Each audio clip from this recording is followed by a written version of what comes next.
এই ছামড়া, তুই আমার গায়ের উপরে উঠলি কেন? আমি নিচে তাকিয়ে দেখি হলুদ ড্রেস পরা অপরূপ সুন্দরী একটা মেয়ে।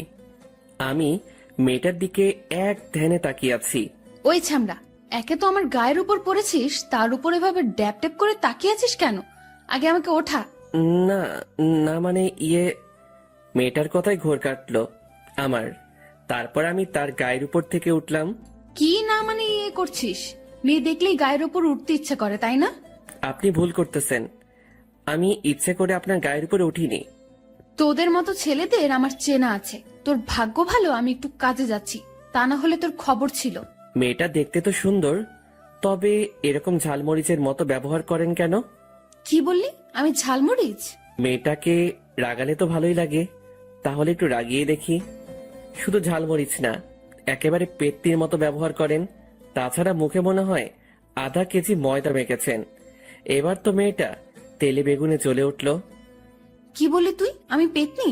আবার আমি ময়দা মাখি? আজকে তোর একদিনকে আমার যে কয়দিন লাগে। বলেই পাশ থেকে একটা লাঠি হাতে নিল মেয়েটি। এবার পরিস্থিতি খারাপ ভেবে দিলাম দৌড়। কিরে, পালাচ্ছিস কেন? দাঁড়া। এটা বলেই তার কাজে চলে গেল। না শুনে চলে আসলাম। আরে কি হয়েছে, আপনারা বুঝেননি তো? আসলে আমি আমার নানা বাড়ি গিয়েছিলাম 15 দিনের জন্য। সেই সময় আমাদের বাসা পাল্টানো হয়েছে, তাই আমি বাসা চিনি না। আমি বাসে করে এসেছিলাম, তাই বাবা আমাকে বাস স্ট্যান্ডে দাঁড়াতে বলেছিল। তাই আমি একটা দোকানে চা খেতে যাচ্ছিলাম, তখনই একটা কুকুরের লেজে পা দিয়ে ফেলি, আর কুকুরটি ঘেউ ঘেউ করে আমার দিকে আসতেছিল। এটা দেখে আমার প্রাণ যায় যায়, তাই দিলাম দৌড়। তারপর দৌড় দিয়ে কখন যে কার সাথে ধাক্কা খেয়ে তার উপর পড়লাম খেয়ালই করিনি। তারপরের টুকু তো আপনারা জানেনই। তখনই বাবার ফোন। কিরে তুই কোথায়? আমি এসে দাঁড়িয়ে আছি। আমি একটু সামনে এসেছি, আপনি দাঁড়ান, আমি আসছি। ওকে তাড়াতাড়ি আয়। তারপর হেঁটে বাবার কাছে গেলাম। এদিকে কোথায় গিয়েছিলি? আরে একটা কুকুর দৌড়ানি দিছে, আপনি তো জানেনই আমি কুকুর ভয় পাই। তোর জ্বালায় কুকুরগুলো শান্তিতে থাকতে পারবে না, নিশ্চয়ই কিছু করেছিস। বাবা! আচ্ছা বুঝেছি, এখন বাড়ি চল। তারপর দুজনে বাইক নিয়ে বাসার দিকে আসলাম। আসলে বাবা আমাকে বাইকটা গিফট করেছিল জন্মদিনে। বাবা, বাসাটা তো ভালোই হয়েছে। চল বাসায় যাই, আমাদের ফ্ল্যাট 2 তলাতে। আচ্ছা চলো। তারপর দুজনে বাসায় ঢুকলাম। আতিক বাবা, কেমন আছিস? আরে এই কয়দিন তো ফোনে কথাই হলো, তাহলে আবার এটা জিজ্ঞাসা করা লাগে? এসেই দুষ্টুমি শুরু করে দিয়েছিস। আচ্ছা রুমে যা, ফ্রেশ হয়ে খেতে আয়, তোর রুমটা আমিই সাজিয়ে দিয়েছি। ও, ভালোই করেছো, আমার আর কষ্ট করতে হবে না। তারপর আমি রুমে গিয়ে ফ্রেশ হয়ে খেতে এলাম। মা, ভাইয়া কোথায়? তোর ভাইয়া ওর বন্ধুর বিয়েতে গেছে, কালকেই চলে আসবে। আরে এখন খেতে দাও তো, প্রচুর ক্ষুধা লাগছে। তারপর আমি খেয়ে দিয়ে আমার রুমে গেলাম। ও, আপনাদের তো পরিচয় দিতেই ভুলে গেছি। আমি কাব্য আহসান আতিক। সবেমাত্র এইচএসসি দিয়েছি, আর রেজাল্টও ভালো হয়েছে, তাই ভার্সিটিতে অ্যাপ্লাই করেছি। এখন রেজাল্টের অপেক্ষায়। আমার বাবা একজন ব্যবসায়ী। আমরা 3 ভাই। বড় ভাই বিয়ে করেছে, তার একটা বাচ্চাও আছে, তবে তারা আমার পরিবার থেকে আলাদা থাকে। তাই আমি, মেজ ভাই এবং বাবা মা নিয়েই আমার পরিবার। যাই হোক, এখন গল্পে আসি। আমি রুমে গিয়ে দিলাম ঘুম। দুপুরে মায়ের ডাকে ঘুম ভাঙলো। কিরে আর কত ঘুমাবি? এবার ওঠ, গোসল কর, তারপর খেতে আয়। তারপর আমি উঠে গোসল করলাম। কিছুক্ষণ পর নিচে ডাক পড়লো। তারপর খেয়ে রুমে বসে কিছুক্ষণ ফেসবুকিং করে একটু বাইরে বের হলাম। তারপর কিছুক্ষণ ঘুরে বাসায় ফেরার সময় গেটের কাছে যেতেই দেখি সকালের মেয়েটা আমার সামনের রাস্তা দিয়ে হাঁটছে। মেয়েটা আমাকে দেখেই তেলে বেগুনে জ্বলে উঠল। কিরে, তুই এখানে আমার পিছু নিয়ে এখানে চলে এসেছিস নাকি? আরে আপনি কি বলছেন? আমি আপনার পিছু নিতে যাব কেন?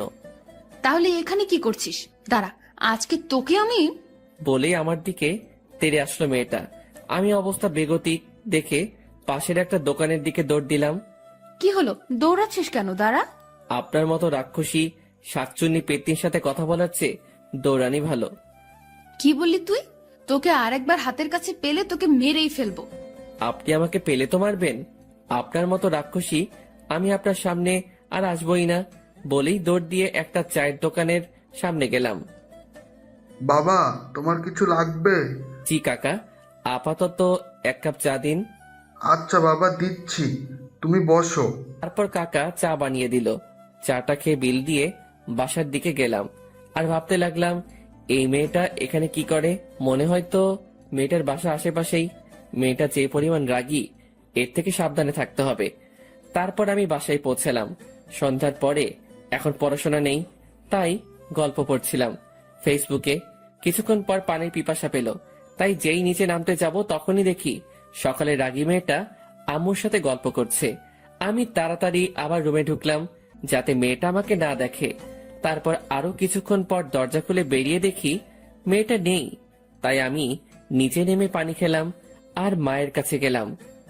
মা, তোমার সাথে কিছুক্ষণ আগে বসা ছিল সেই মেয়েটাকে? আরে ও হচ্ছে তোর বাড়িওয়ালা আঙ্কেলের মেয়ে, মাওয়া। কি? উনি বাড়িওয়ালা আঙ্কেলের মেয়ে? তো আমাদের বাসায় এসেছিল কেন?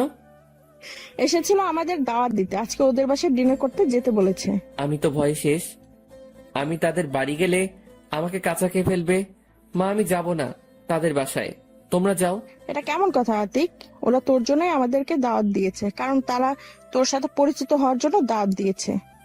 তবুও মা, আমি যাব না। আমি কিছু জানি না, তোর যেতেই হবে। তারপর আমি টিভির সামনে বসলাম। কিছুক্ষণ পরই বাবা চলে আসলো। তারপর তিনি ফ্রেশ হলেন। ফ্রেশ হওয়ার পর বাবা মা আমাকে জোর করে নিয়ে গেল বাড়িওয়ালাদের বাসায়। বাসায় গিয়ে কলিং বেল বাজানোর পর একজন মহিলা দরজা খুলে দিলেন। বুঝে গেলাম এটাই বাড়িওয়ালা আন্টি। ও, আপনারা এসে গেছেন? আসুন আসুন, ভিতরে আসুন, আমরা আপনাদের জন্য অপেক্ষা করছিলাম। তারপর আমরা ভিতরে গেলাম। আন্টি আমাদের বসতে বললেন। তারপর আমরা সোফায় বসলাম। আতিক, এই হলো তোর বাড়িওয়ালা আন্টি। ও, আসসালামু আলাইকুম আন্টি। ওয়ালাইকুম আসসালাম। বাবা, তুমি তাহলে আতিক? জি আন্টি, আমি আতিক। তারপর আঙ্কেল আসলো, তার সাথেও পরিচিত হলাম। তাদের সাথে বসে আড্ডা দিচ্ছিলাম। তখনই মামা আসলো। সে আমাকে খেয়াল করেনি। এ কি আন্টি, আমাকে ছাড়াই আড্ডা দিচ্ছ? না মা, আমি তোমাকেই খুঁজছিলাম। তাই? মা দাঁড়া, আগে তোকে আমার ছেলে আতিকের সাথে পরিচয় করিয়ে দেই। তারপর মামা এদিকে তাকিয়েই দেখে আমি নেই। কোথায় আন্টি তোমার ছেলে? এই তো এতক্ষণ এখানেই ছিল। তাহলে গেল কোথায়? দাঁড়া, ফোন করে দেখছি ও কোথায়। এদিকে আমি ছাদে চলে গেছি। মামাকে আসতে দেখে যেই রাগী মেয়ে কিনা বাবা মায়ের সামনে মারতে চায়। আমি হাঁটছিলাম, তখনই মায়ের কল আসলো। হ্যাঁ বলো। তোর কি কোনো কাণ্ডজ্ঞান নেই? তুই আমাদেরকে না বলে কোথায় গেছিস? মা, তোমরা আড্ডা দিচ্ছিলে, আমার ভালো লাগছিল না, তাই ছাদে ঘুরতে এসেছি। ও আচ্ছা, ঠিক আছে, তাইলে ছাদে থাক, ফোন দিলে চলে আসিস। তারপর ফোন কেটে দিলাম। ওইদিকে ও আতিক তাহলে ছাদে আছে। হুম তাহলে মাওয়া যা, ওর সাথে পরিচিত হয়ে আয়। আচ্ছা মা। বলেই ছাদের দিকে হাঁটা ধরলো মাওয়া। তারপর মাওয়া ছাদে পৌঁছালো। আমি অন্যদিকে ফিরেছিলাম। এই যে শুনছেন? জি, আমাকে বলছেন? এ কি, তুই এখানে কেন? তাহলে কোথায় থাকবো? এখানে তো আতিকের থাকার কথা ছিল। জি, আমি আতিক। তুই তাহলে আতিক? তাহলে এবার যাবি কোথায়?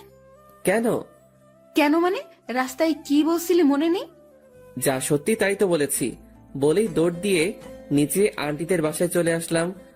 আরে আরে, পালাচ্ছিস কেন? তোকে এখন পাবো না তো কি হইছে? তোকে পরে বোঝাবো তুই কাকে রাগাচ্ছিস। বলেই রাগে ফুঁসতে থাকে মামা। তারপরে সে নিজেও নিচের দিকে আসলো। এদিকে আমি নিচে তাদের কাছে যেতেই, এ কি বাবা, তুমি এসে পড়লে? জি আন্টি। তোর কাছে তো মাওয়া গেল, পরিচিত হয়েছিস তো? হ্যাঁ, হয়েছি। আচ্ছা, তাহলে ও কোথায়? এই তো মাওয়া এসে গেছে, তাহলে এখন খেতে চলো, কি বলেন ভাইজান? তাই ভালো হয়। তারপর খেতে বসলাম। বাবা আতিক, তুমি এবার কিসে পড়ো? জি আন্টি, আমি এইচএসসি দিয়ে এই ভার্সিটিতে চান্স পেয়েছি। কালকে ভর্তি হয়ে ক্লাস শুরু করব। ও, তাহলে তো তুমি মাওয়ার ছোট। ও তোমাদের ভার্সিটিতে অনার্স দ্বিতীয় বর্ষে পড়ে। সিনিয়র হলে সমস্যা কি? ক্লাস তো খেয়েছি। ও তাই? তাই? তারপর খাওয়া দাওয়া শেষ করে বাসায় এসে কিছুক্ষণ ফোন টিপে দিলাম ঘুম। সকালে ঘুম থেকে উঠে বাবাকে নিয়ে কলেজে গেলাম। কলেজে গিয়ে ভর্তি হয়ে বাবাকে বিদায় দিয়ে বন্ধুদের কাছে গেলাম। আপনাদের তো বলতেই ভুলে গেছি, আমার সাথে এই ভার্সিটিতে আমার আরো 3টা বন্ধু আছে। ওরা হলো সিয়াম, আনান ও সাকিব। তারপর ওদের কাছে যেতেই, কিরে ভর্তি হওয়া শেষ? এই মাত্র হলাম। আচ্ছা চল, হয়েছি, নতুন নতুন মেয়ে দেখি। শালা তুই আর ভালো হলি না। এ আইসে, তোমার তো জেব আছে, তাই দেখতে পারতেছো না? কি করবে বল, তাইলে তো ওর চোখে উঠিয়ে নিবে মোনা। হয়েছে, থাম, চল ক্যাম্পাসটা ঘুরে দেখি। তাই চল। তারপর ক্যাম্পাসটা ঘুরে দেখতেছিলাম, তখনই ওই এইদিকে আয় তোরা। জি, আমাদের ডাকতেছেন? তোদেরই ডাকতেছি। আচ্ছা চল ভাই গিয়ে দেখি। আচ্ছা চলো। তারপর তাদের কাছে গেলাম। তোরা কি নতুন ভার্সিটিতে? জি, আমরা নতুন। শোন, আমরা তোদের সিনিয়র, তাই আমাদের সম্মান দিবি। আচ্ছা আপু। এখন থেকে আমাদের যেখানেই দেখবি সেখানেই সালাম দিবি। আচ্ছা, আমরা তাহলে যাই? ওই থাম, আমরা তোদের যেতে বলেছি? না, তাহলে যাওয়ার কথা বললি কেন? এমনি বলেছি আপু। তোদের এই ভুলের শাস্তি পেতে হবে। আপু, এর জন্য আমার শাস্তি কিসের? ওই চুপ, একে তো ভুল করেছিস, তার উপর আবার মুখে মুখে কথা বলছিস। সরি আপু। সরি বললে কাজ হবে না। এখন তোদের দুটো অপশন থাকবে শাস্তি। একটা হলো তোদের জামা খুলতে হবে, আর একটা হলো তোদের মধ্যে থেকে যে কোনো একজন কোনো একটা মেয়েকে কিস করতে হবে। তখনই কোথা থেকে যেন মামা এসে পড়লো। কি রে, এখানে কি করছিস ওদের নিয়ে? আরে ওদের র্যাগিং করতেছি। ও তাই, তাহলে তো ভালোই হলো। এদিকে আমাদের মধ্যে কথোপকথন। দোষ, এখন কি করবি? ভাই, কি করবি? শার্টটা খুললে তো মান ইজ্জত শেষ হয়ে যাবে। আমার মাথায় তো কিছু আসতেছে না। আতিক ভাই তুই কিছু একটা কর। আচ্ছা দাঁড়া, দেখতেছি। কি বিড়বিড় করতেছিস তোরা? যা করার তাড়াতাড়ি কর। তখনই আমি মামা আপুর সামনে গিয়ে একবার চোখ মেরেই তার মাথাটা ধরেই ঠোঁটের সাথে ঠোঁট লাগিয়ে দিলাম। এটা দেখে তো মামার বন্ধুরাও, আমার বন্ধুরা অবাক, এমনকি মামা নিজেও অবাক। তারপর তাকে ছেড়ে দিয়েই আপু আমাদের শাস্তি শেষ, আমরা যাই বলেই ওখান থেকে সবাই পালালাম। এই তোকেও কিস করলো, তুই ওকে কিছু বললি না কেন? সরি মামা, আসলে আমি ওদের শাস্তি দিয়েছিলাম, সেই শাস্তিটা যে তোর উপর যাবে বুঝতে পারিনি। ওর অবস্থা আমি খারাপ করে ছাড়বো। ওর কি করে সাহস হয় আমাকে কিস করার? আচ্ছা বাদ দে, একটু মাথা ঠান্ডা কর। আর ছেলেটার কিন্তু সাহস আছে বলতে হবে, ওকে বয়ফ্রেন্ড বানিয়ে নে। দেখ, এমনিতেই মাথা গরম আছে, আর গরম করিস না। চল ক্লাসে চল। মামার রাগ দেখে ওরা আর কিছু না বলে মামার সাথে ক্লাসে চলে গেল। অন্যদিকে আমরা পালিয়ে এক জায়গায় এসে দাঁড়ালাম। ভাই তুই এটা করলি কেমনে? ওই সুন্দরী মেয়েটাকে কিস করলি? ভাই, আমাদের পরে যদি ওই মেয়েটা পায়, অবস্থা খারাপ করে দিব। শালা, তোদের নয়, আমার অবস্থা খারাপ করবে, আর এটা তোদের ভাবি। মানে কি বলতে চাচ্ছিস বুঝিয়ে বল। ওকে আমার ভালো লাগে, আমার প্রথম ক্রাশ, আর ও আমাদের বাড়িওয়ালার মেয়ে। বলিস কি শালা, তোর চয়েস আছে বলতে হবে। ভাই দেখতে সেই, কিন্তু বড়, এবং মনে হয় প্রচুর রাগী। পাইলে আসার সময় দেখেছিলাম, চোখ দিয়ে মনে হয় আগুন বের হচ্ছে। আরে ভাই, যা হবে পরে দেখা যাবে, এখন ক্লাসে চল। এমনিতেই আজকে প্রথম ক্লাস। তাই চল। পর সবাই মিলে ক্লাসে গেলাম। আজকে প্রথম দিন তো, তাই পরিচয় পর্বতেই ক্লাস শেষ। তারপর ক্লাস থেকে বের হয়ে বন্ধুদেরকে বিদায় দিয়ে বাসার দিকে রওনা দিলাম। তারপর বাসায় গিয়ে খেয়ে কিছু সময় গল্প লিখে তারপর ক্রিকেট খেলতে গেলাম। আসলে এই ক্রিকেট খেলার জন্যই আমি গল্প লেখার সময় খুব কম পাই। যাই হোক, খেলা শেষ করে বাসায় এসে কিছু খেয়ে কিছুক্ষণ এফবি ইউজ করে পড়তে বসলাম। তারপর রাতে খাবার খেয়ে ঘুমানোর চেষ্টা করলাম, কিন্তু ঘুম আসছে না, শুধু সকালের ব্যাপারটা নিয়ে ভয় করছে। তাই ভাবলাম একটু ছাদে যাই। তারপর ফোনটা নিয়ে ছাদে চলে গেলাম। গিয়ে দেখি একজন ছাদে দাঁড়িয়ে আছে। আমার আসা শব্দ পেয়ে যেই পিছনে ফিরল, তখনই দেখি মাওয়া। তাই আমি ভয়ে নিচে নামতে চাইলাম, তখনই ওই দাঁড়া, এদিকে আয়। তারপর আমি তার কাছে গেলাম। জি বলুন। তুই পেয়েছিসটা কি বলতো? তুই আমাকে কিস করলি কেন? আসলে কি? আসলে আমি তোমাকে ভালোবাসি। কি বললি? তুই জানিস আমি তোর বড়, তারপরে তুই এটা ভাবলি কি করে? বড় হয়েছে তো কি হয়েছে, বড় মেয়েরা কি তাদের থেকে জুনিয়র কাউকে বিয়ে করে না? করে, তবে আমি তোকে ভালোবাসতে পারবো না। তোকে যেন আমার চোখের সামনে আর না দেখি। বলেই ছাদ থেকে নিচে নেমে গেল মামা। আমি ছাদে দাঁড়িয়ে ভাবতে লাগলাম, আগে কখনো কাউকে দেখে ভালো লাগেনি, তোমাকে আমার এই মন চাই, তাই তুমি আমাকে যতই দূরে থাকতে বলো না কেন, আমি তোমার থেকে আমার ভালোবাসা আদায় করে নিবই। তারপর ছাদ থেকে নিচে নেমে দিলাম ঘুম। পরের দিন সকালবেলা আম্মুর ডাকে ঘুম থেকে উঠে নাস্তা করে কলেজে গেলাম। তারপর বন্ধুদের কাছে গেলাম। দোস্ত, একটা সমস্যায় পড়ে গেছি। কেন, তোর আবার কি হয়েছে? আর বলিস না ভাই, তোদের ভাবিকে কিভাবে পটাবো বুঝতেছি না। আরে ভাই, আগে তো প্রপোজ কর। আরে শালা, করেছি প্রপোজ, কিন্তু রিজেক্টেড। কিভাবে করলি প্রপোজ? তখনই দুটো মেয়ে আসলো। হাই, আমি তিথি। আর আমি অধরা। তারপর আমরাও আমাদের পরিচয় দিলাম। তো আপনারা কিসের জন্য এসেছেন? এই, আপনি কি তুই করে বলেন? আমরা একই ইয়ারে পড়ি, তাই তোদের সাথে ফ্রেন্ডশিপ করতে এসেছি। আর আমরা এতক্ষণ তোদের কথা শুনেছি, এখন কিভাবে প্রপোজ করলি? তারপর আমি ওদের কালকে ঘটে যাওয়া সবকিছু বললাম। তাহলে এখন কি করবি? কিছুই তো মাথায় আসছে না। ওকে অনেক ভালোবাসি ভাই। আরে এত চিন্তা করিস না, তার পেছনের আঠার মতো লেগে থাকবি সবসময়। আরে ভাই, ওর যা রাগ আমার প্রচুর ভয় করে। তাহলে তার আশা ছেড়ে দাও। না, তা পারবো না। যতই কষ্ট হোক, ওকে আমার চাই। আমি ওকে অনেক ভালোবাসি। তারপরই দেখি মামা আপু কলেজ গেট দিয়ে ঢুকতেছে। তখনই আমি তার সামনে গেলাম। কিরে, তোকে কালকে না আমার সামনে আসতে না করলাম? তো আমি সত্যি তোমাকে খুব ভালোবাসি। দেখ, সকাল সকাল আমার মেজাজটা খারাপ করবি না। এমনিতেই কালকের ব্যাপারটা নিয়ে সবার সামনে যেতে পারছি না। দেখো, কালকের ব্যাপারটা তোমার বান্ধবীদের জন্য হয়েছিল। সেই জন্যই তো তোকে কিছু বলছি না, না হলে তোর খবর ছিল। এই বলে চলে গেল মামা। তারপর আমি বন্ধুদের কাছে গেলাম। শালা, এই মেয়ে নাকি অন্য কিছু। এই মেয়ে তোর বউ হলে তোর অবস্থা শেষ। আতিক, আচ্ছা বাদ দে ভাই, চল ক্লাসে যাই। চল, তবে শোন, এই মেয়ে মানে আমাদের হবু ভাবি, যতই রাগী হোক না কেন, যদি তোকে ভালোবাসতে শুরু করে তাহলে তোকে খুব ভালোবাসবে। তাই ভাবির পিছু ছাড়িস না। তারপর ক্লাসে গিয়ে সব ক্লাস করে বের হলাম। দেখি আপুও বের হচ্ছে। আমি তার সামনে গেলাম। কিরে, আবার এসেছিস আমার সামনে? তোকে না আমার সামনে আসতে মানা করলাম? কি করব বলো, তোমাকে না দেখলে আমার ভালো লাগে না। দেখ, আমার সামনে একদম বেহায়াপনা করবি না। আচ্ছা, এখন বাইকে ওঠো, বাসায় যাই। তার দরকার নেই, আমি রিক্সা নিয়ে চলে যেতে পারবো। বলে একটা রিক্সা নিয়ে চলে গেল। তারপর আমিও তার পিছনে পিছনে বাইক নিয়ে বাসায় গেলাম। বাসায় গিয়ে খেয়ে দিলাম ঘুম। তারপর ঘুম থেকে উঠে দেখি ভাইয়া এসে পড়েছে।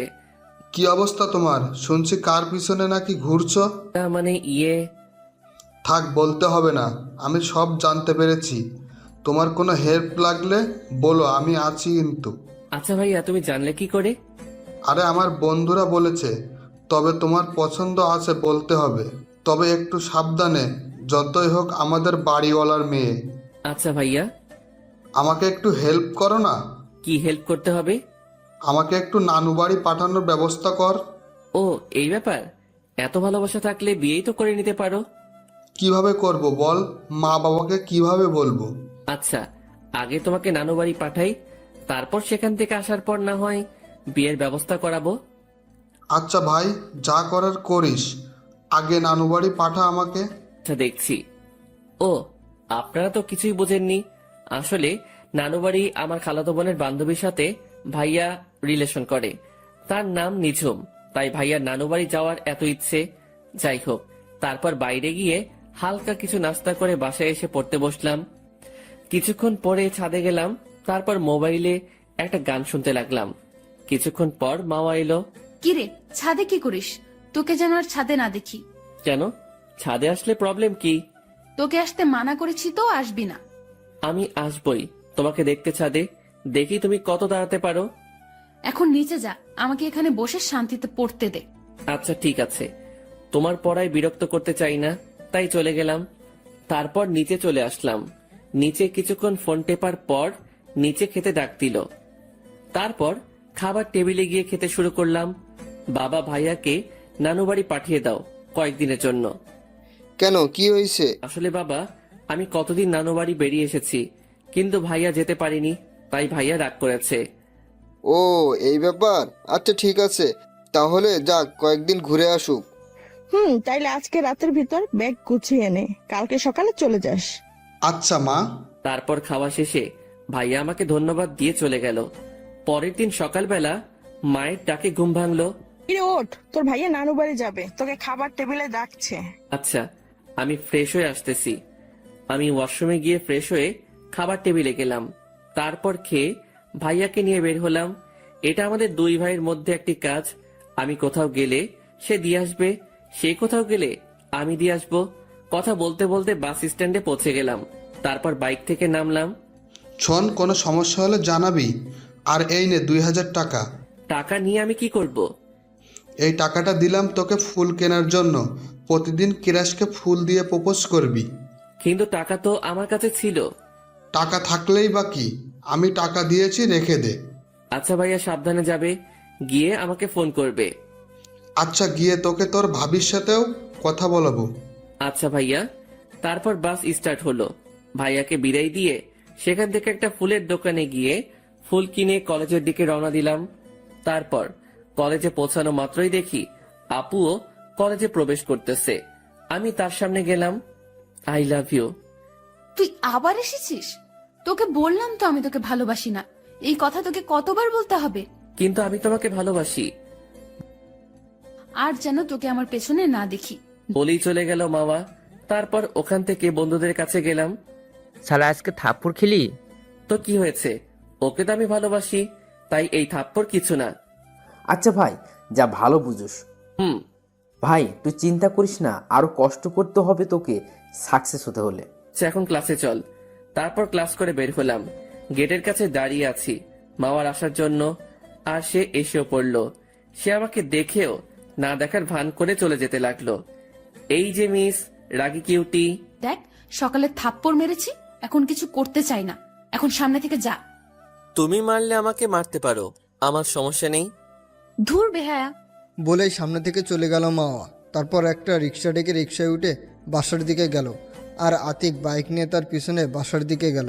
সে রিক্সা থেকে নেমে বাসায় প্রবেশ করলো, আর আতিক বাইক পার্ক করে বাসায় গেল। তারপর বিকেলবেলা বাসা থেকে বের হওয়ার সময় বাড়িওয়ালা আঙ্কেলের সাথে দেখা হলো আতিকের। কি বাবা, কেমন আছো? জি আঙ্কেল, ভালো। আপনি কেমন আছেন? আমি ভালো আছি। তা বাবা, পড়ালেখা কেমন চলছে? জি আঙ্কেল, ভালোই। ও আচ্ছা বাবা, আমার মেয়েটাকে দেখে রেখো, ও তো তোমাদের ভার্সিটিতেই পড়ে। আচ্ছা আঙ্কেল, এটা তো এমনিতেই রাখবো। আচ্ছা যাও তাহলে। আচ্ছা আঙ্কেল। তারপর সেখান থেকে চলে গেল খেলতে। তারপর খেলাধুলা করে বন্ধুরা মিলে কিছুক্ষণ আড্ডা দিয়ে সন্ধ্যায় নাস্তা করে বাসায় আসলো আতিক। তারপর পড়তে বসলো।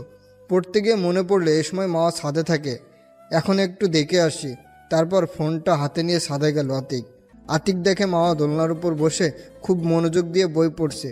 আতিক একটা গান ছেড়ে গান শুনতে শুনতে তাকে দেখতে লাগলো। তখনই আতিকের দিকে মাওয়ার চোখ পড়লো। তুই আবার এখানে এসেছিস? তোকে না এখানে আসতে মানা করলাম। কি করব বলো, তোমাকে না দেখে যে থাকতে পারি না। তুই প্লিজ এখান থেকে যা। আমি তোমাকে ভালোবাসি, কেন এটা বুঝতে পারছো না? বলছি না, আমাকে এই কথা কখনো বলবি না। আমি তোকে ভালোবাসি না। বলেই বইটা হাতে নিয়ে নিচে গেল মাওয়া।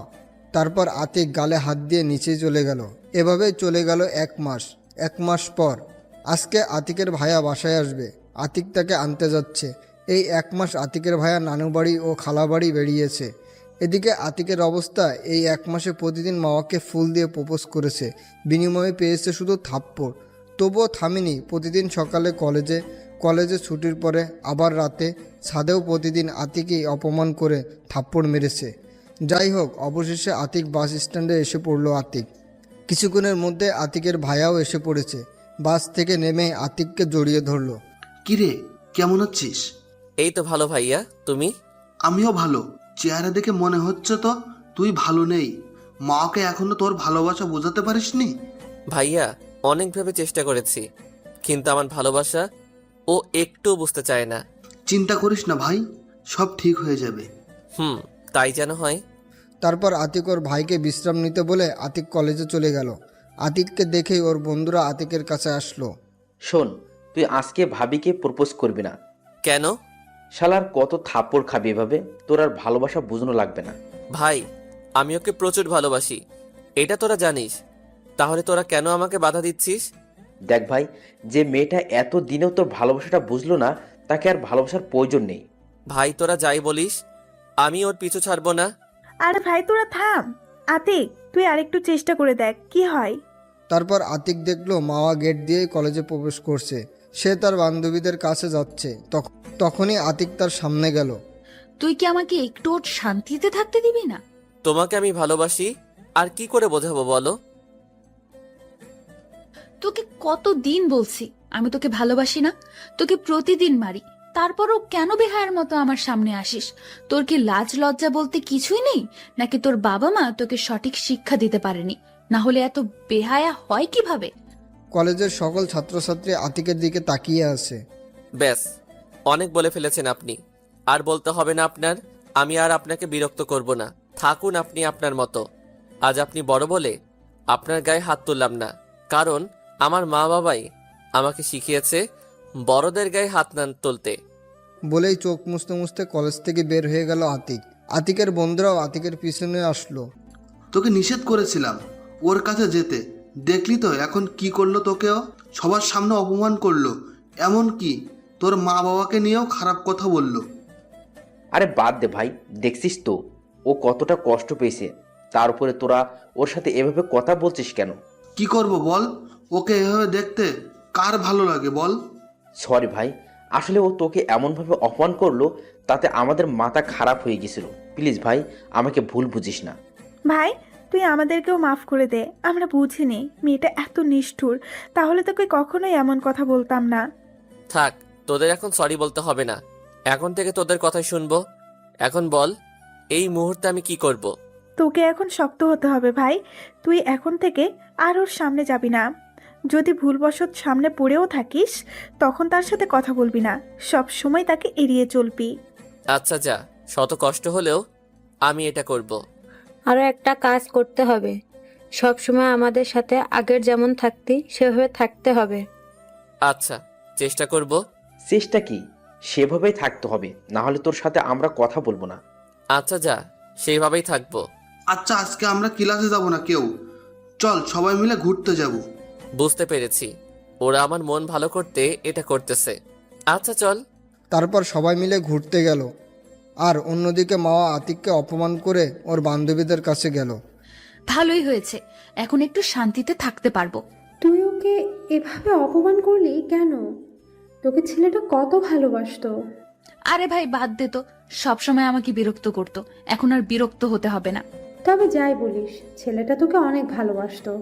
আচ্ছা, আমার এরকম ভালোবাসার দরকার নেই, এখন ক্লাসে চল তো। তারপর ওরা ক্লাসে চলে গেল। আর এদিকে আতিকরা ঘুরে যে যার বাসায় চলে গেল। বাসায় গিয়ে রুমে গিয়ে ফ্রেশ হতে গেল আতিক। ফ্রেশ হয়ে এসে দেখে আতিকের ভাইয়া বিছানার উপর বসা। আতিককে আসতে দেখে আতিকের ভাইয়া আতিককে নিয়ে তার পাশে বসালো। ভাই কষ্ট পাস না, আমি সব জেনেছি। শোন, একটা কথা বলার ছিল, অবশ্য তোর এই সময় বলা উচিত না, তবুও বলছি, কারণ তুই ছাড়া আমাকে কেউ হেল্প করতে পারবে না। আরে সমস্যা নেই, বলো কি বলবে। আসলে নিজুমের বাসা থেকে ওকে বিয়ের জন্য চাপ দিচ্ছে, তাই তুই যদি একটু হেল্প করিস। আরে এই ব্যাপার আগে বলবে না? আচ্ছা, আমি আজকে বাবা মায়ের কথা বলবো। আচ্ছা একটু এদিকটা সামলে নিস। আচ্ছা। আর একদম মন খারাপ করে থাকবি না। না ভাইয়া, তুমি চিন্তা করো না, আমি ঠিক আছি।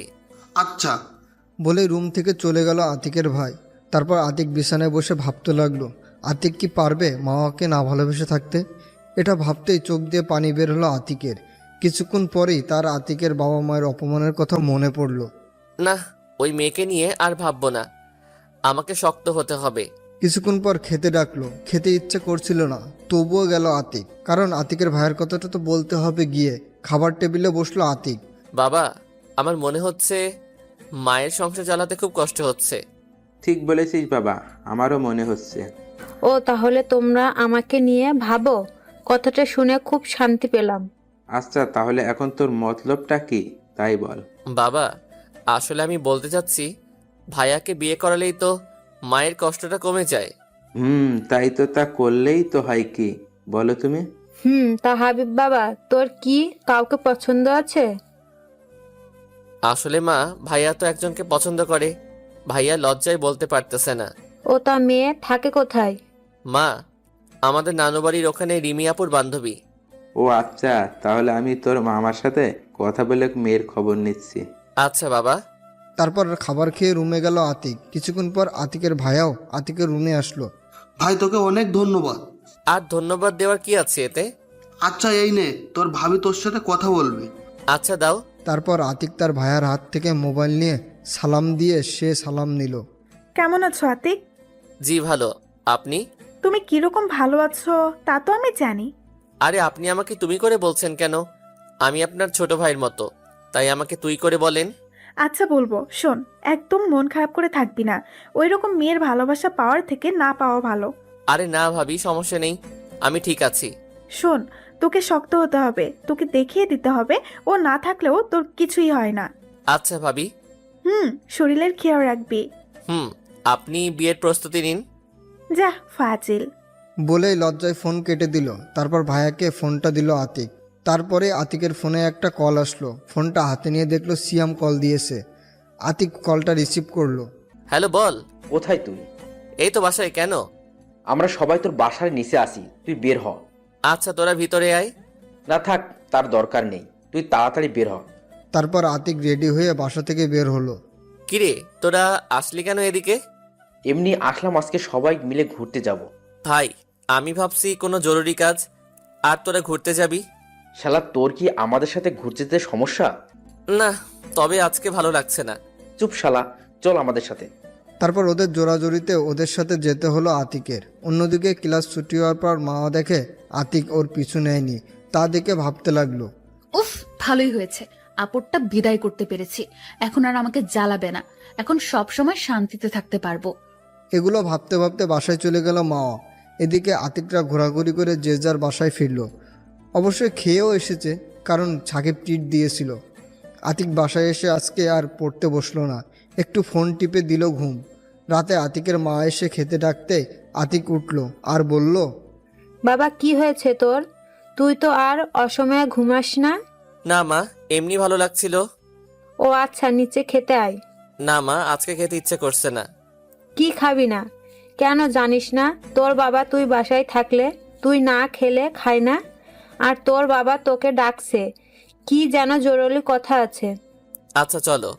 তারপর আতিক তার মায়ের সাথে খেতে গেলে গিয়ে দেখে তার ভাইয়াও এসেছে এবং বাবাও বসে আছে। আমাকে ডেকেছেন বাবা? বস, তারপর বলছি। বলেন।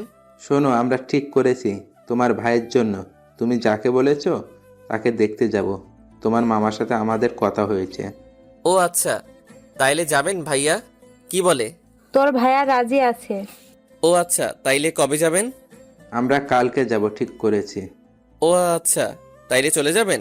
চলে যাবেন মানে? কেন, তুই যাবি না? ভাইয়া তুমি তো জানো আমার এইসব অনুষ্ঠান ভালো লাগে না। তোর যেতে হবে, না হলে আমি যাব না। তারপর অনেক জোরাজোরিতে রাজি হয়ে গেল আতিক। অন্যদিকে মা ছাদে বসে পড়ছে অনেকক্ষণ ধরে, কিন্তু কেউ তাকে বিরক্ত করছে না। ও আজকে ছাদেও শান্তিতে পড়তে পারছি, কেউ বিরক্ত করছে না। মা পড়ছে কিন্তু মনে করছে এই বুঝি আতিক ছাদে আসলো, কিন্তু না, আজকে আতিক ছাদে আসলো না। সে অনেক পড়ায় মন বসাতে চাইলেও পারছে না। তারপর সে রুমে গিয়ে ভাবতে শুরু করলো, আমি আজকে আতিককে এত মিস করছি কেন? ও তো আমাকে বিরক্ত করে, তাইলে আমি ওকে মিস করছি কেন? তারপর অনেক কষ্টে ঘুমালো মাওয়া। এদিকে আতিক ঘুমিয়ে পরের দিন সকালে ঘুম থেকে উঠল। তারপর আতিকরা সবার সাথে রেডি হয়ে নানুর বাড়ি গেল। অন্যদিকে মাওয়া সকালে কলেজে প্রবেশ করার পর দেখে আজকে কেউ তার কাছে এসে বলল না। তারপর আতিকের বন্ধুরার দিকেও তাকিয়ে দেখে আতিক নেই। মাওয়ার আজকে অস্বস্তি হচ্ছে, সে যেন কেমন আতিককে খুঁজছে। মাওয়ার বান্ধবীরা তাকে দেখলো। কি রে মামা, আজকে তোকে এত উদাসীন লাগছে কেন? বুঝতে পারছি না রে, আজকে কেমন জানি ভালো লাগছে না। আমার তো মনে হচ্ছে তুই কাউকে খুঁজছিস। মানে তোরা বুঝলি কি করে? দেখ, আজকে একদিনেই তুই ওকে এত মিস করছিস, পরবর্তীতে কি হবে? মা চিন্তায় পড়ে গেল। ওকে একদিনেই আমি এত মিস করছি, তাইলে কি আমি ওকে ভালোবেসে ফেললাম? কি ভাবছিস এভাবে? কই কিছু না তো। দেখ, যদি ভালোবেসে থাকিস তাহলে ওর কাছে ক্ষমা চেয়ে মনের কথা বলে দে। আচ্ছা, আমি ওকে যে অপমান করেছি ও কি আমাকে মেনে নেবে? চেষ্টা করলে সবই সম্ভব, করে দেখ। তাছাড়া ও তো তোকে ভালোবাসে। কিন্তু ওকে এখন কোথায় পাবো? ও তো কলেজে আসেনি। আচ্ছা দাঁড়া, আমি দেখছি ওর বন্ধুদেরকে জিজ্ঞাসা করে। তারপর নীলিমা সিয়ামকে ডাক দিল। তবে ওর সাথে সবাই আসলো। জি আপু বলেন। আতিক কোথায় রে? জানেন আপু, ও কোথায় গেছে আমাদের বলে যায়নি। ও আচ্ছা, যা তাহলে। আচ্ছা। বলেই ওখান থেকে চলে গেল সবাই। আজকে আমি ক্লাস করব না, আজকে বাসায় গিয়ে দেখি আতিক বাসায় আছে কিনা। আচ্ছা যা। তারপর মা ওখান থেকে বাসায় গেল। বাসায় গিয়ে নিজের বাসায় না গিয়ে আগে আতিকের বাসার সামনে গেল, কিন্তু বাসার সামনে গিয়ে দেখলো তালা মারা। তারপর মন খারাপ করে বাসায় গেল। কি রে, তুই আজকে কলেজ না করে বাসায় আসলি কেন? এমনি ভালো লাগছে না তাই। ও তাহলে রুমে যা। আচ্ছা মা, আন্টিরা গেছে কোথায়? ওরা আতিকের নানু বাসায় গেছে। তারপর মা তার রুমে চলে গেল আর আতিকের জন্য অপেক্ষা করতে লাগলো কবে আসবে। অন্যদিকে আতিকের নানুর বাড়িতে আতিকের ভাইয়ের বিয়ে ঠিক করে 2 দিন পর বাড়িতে আসলো। 1 সপ্তাহ পরে বিয়ে ঠিক করা হলো। এই 2 দিনে মা পাগল হয়ে গেছে আতিকের জন্য। প্রতিদিন কলেজে গিয়ে আতিকের বন্ধুদের কাছে জিজ্ঞেস করেছে আতিক আসবে কবে, কিন্তু আতিকের বন্ধুরা কিছু বলে না। যাই হোক, আতিক বাড়িতে আসলো। সকালবেলা সিয়াম কল দিল আতিকের কাছে। দোস্ত, আজকে আসবি না কলেজে? দোস্ত, আজকে আসবো না কলেজে, ভালো লাগছে না। আরে ভাই, এমনিতেই না বলে নানু বাড়ি গেছো, এখন যদি কলেজে না আসোস তাহলে আমরা কেউ তোর সাথে কথা বলবো না। এটা বলেই ফোন কেটে দিল সিয়াম। আরে ভাই শোন। আতিক দেখলো সিয়াম ফোন কেটে দিয়েছে। তারপরও আতিক কল দিল, কিন্তু কেটে দিচ্ছে সিয়াম। তারপর বাধ্য হয়ে কলেজে গেল। গিয়ে ওদের কাছে গেল আতিক। শালা, তোর জন্য একটু ঘুমাতে পারলাম না। তুই কথা বলবি না শালা, না বলে নানু বাড়ি গেছোস কেন? আরে ভাই, রাগ করস কেন? আমি যেতে চাইনি, ভাইয়া জোর করে নিয়ে গেছে। ও, তোদের জন্য একটা সুখবর আছে। কি বল? সামনের সপ্তাহে ভাইয়ার বিয়ে। ওহ, তাই ভালো হয়েছে, সবাই মিলে মজা করতে পারবো। আচ্ছা, তোদের সবাইকে দাওয়াত, এবং তোরা কিন্তু সবাই আমার সাথে হেল্প করবি। আচ্ছা করবো, যা। তবে তোকে একটা কথা বলার ছিল।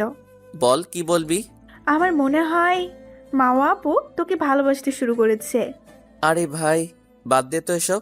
দোস্ত, তুই বোঝার চেষ্টা কর। তুই এখান থেকে যাওয়ার পর প্রতিদিন মাওয়া আপু এসে তোর খবর জিজ্ঞেস করতো, কিন্তু আমরা বলিনি। শোন ভাই, তোরাই তো আমাকে ওর থেকে দূরে দূরে থাকতে বলেছিস। তুই তাই করবি, ওকে পাত্তা দিবি না, তোকে অনেক কষ্ট দিয়েছে।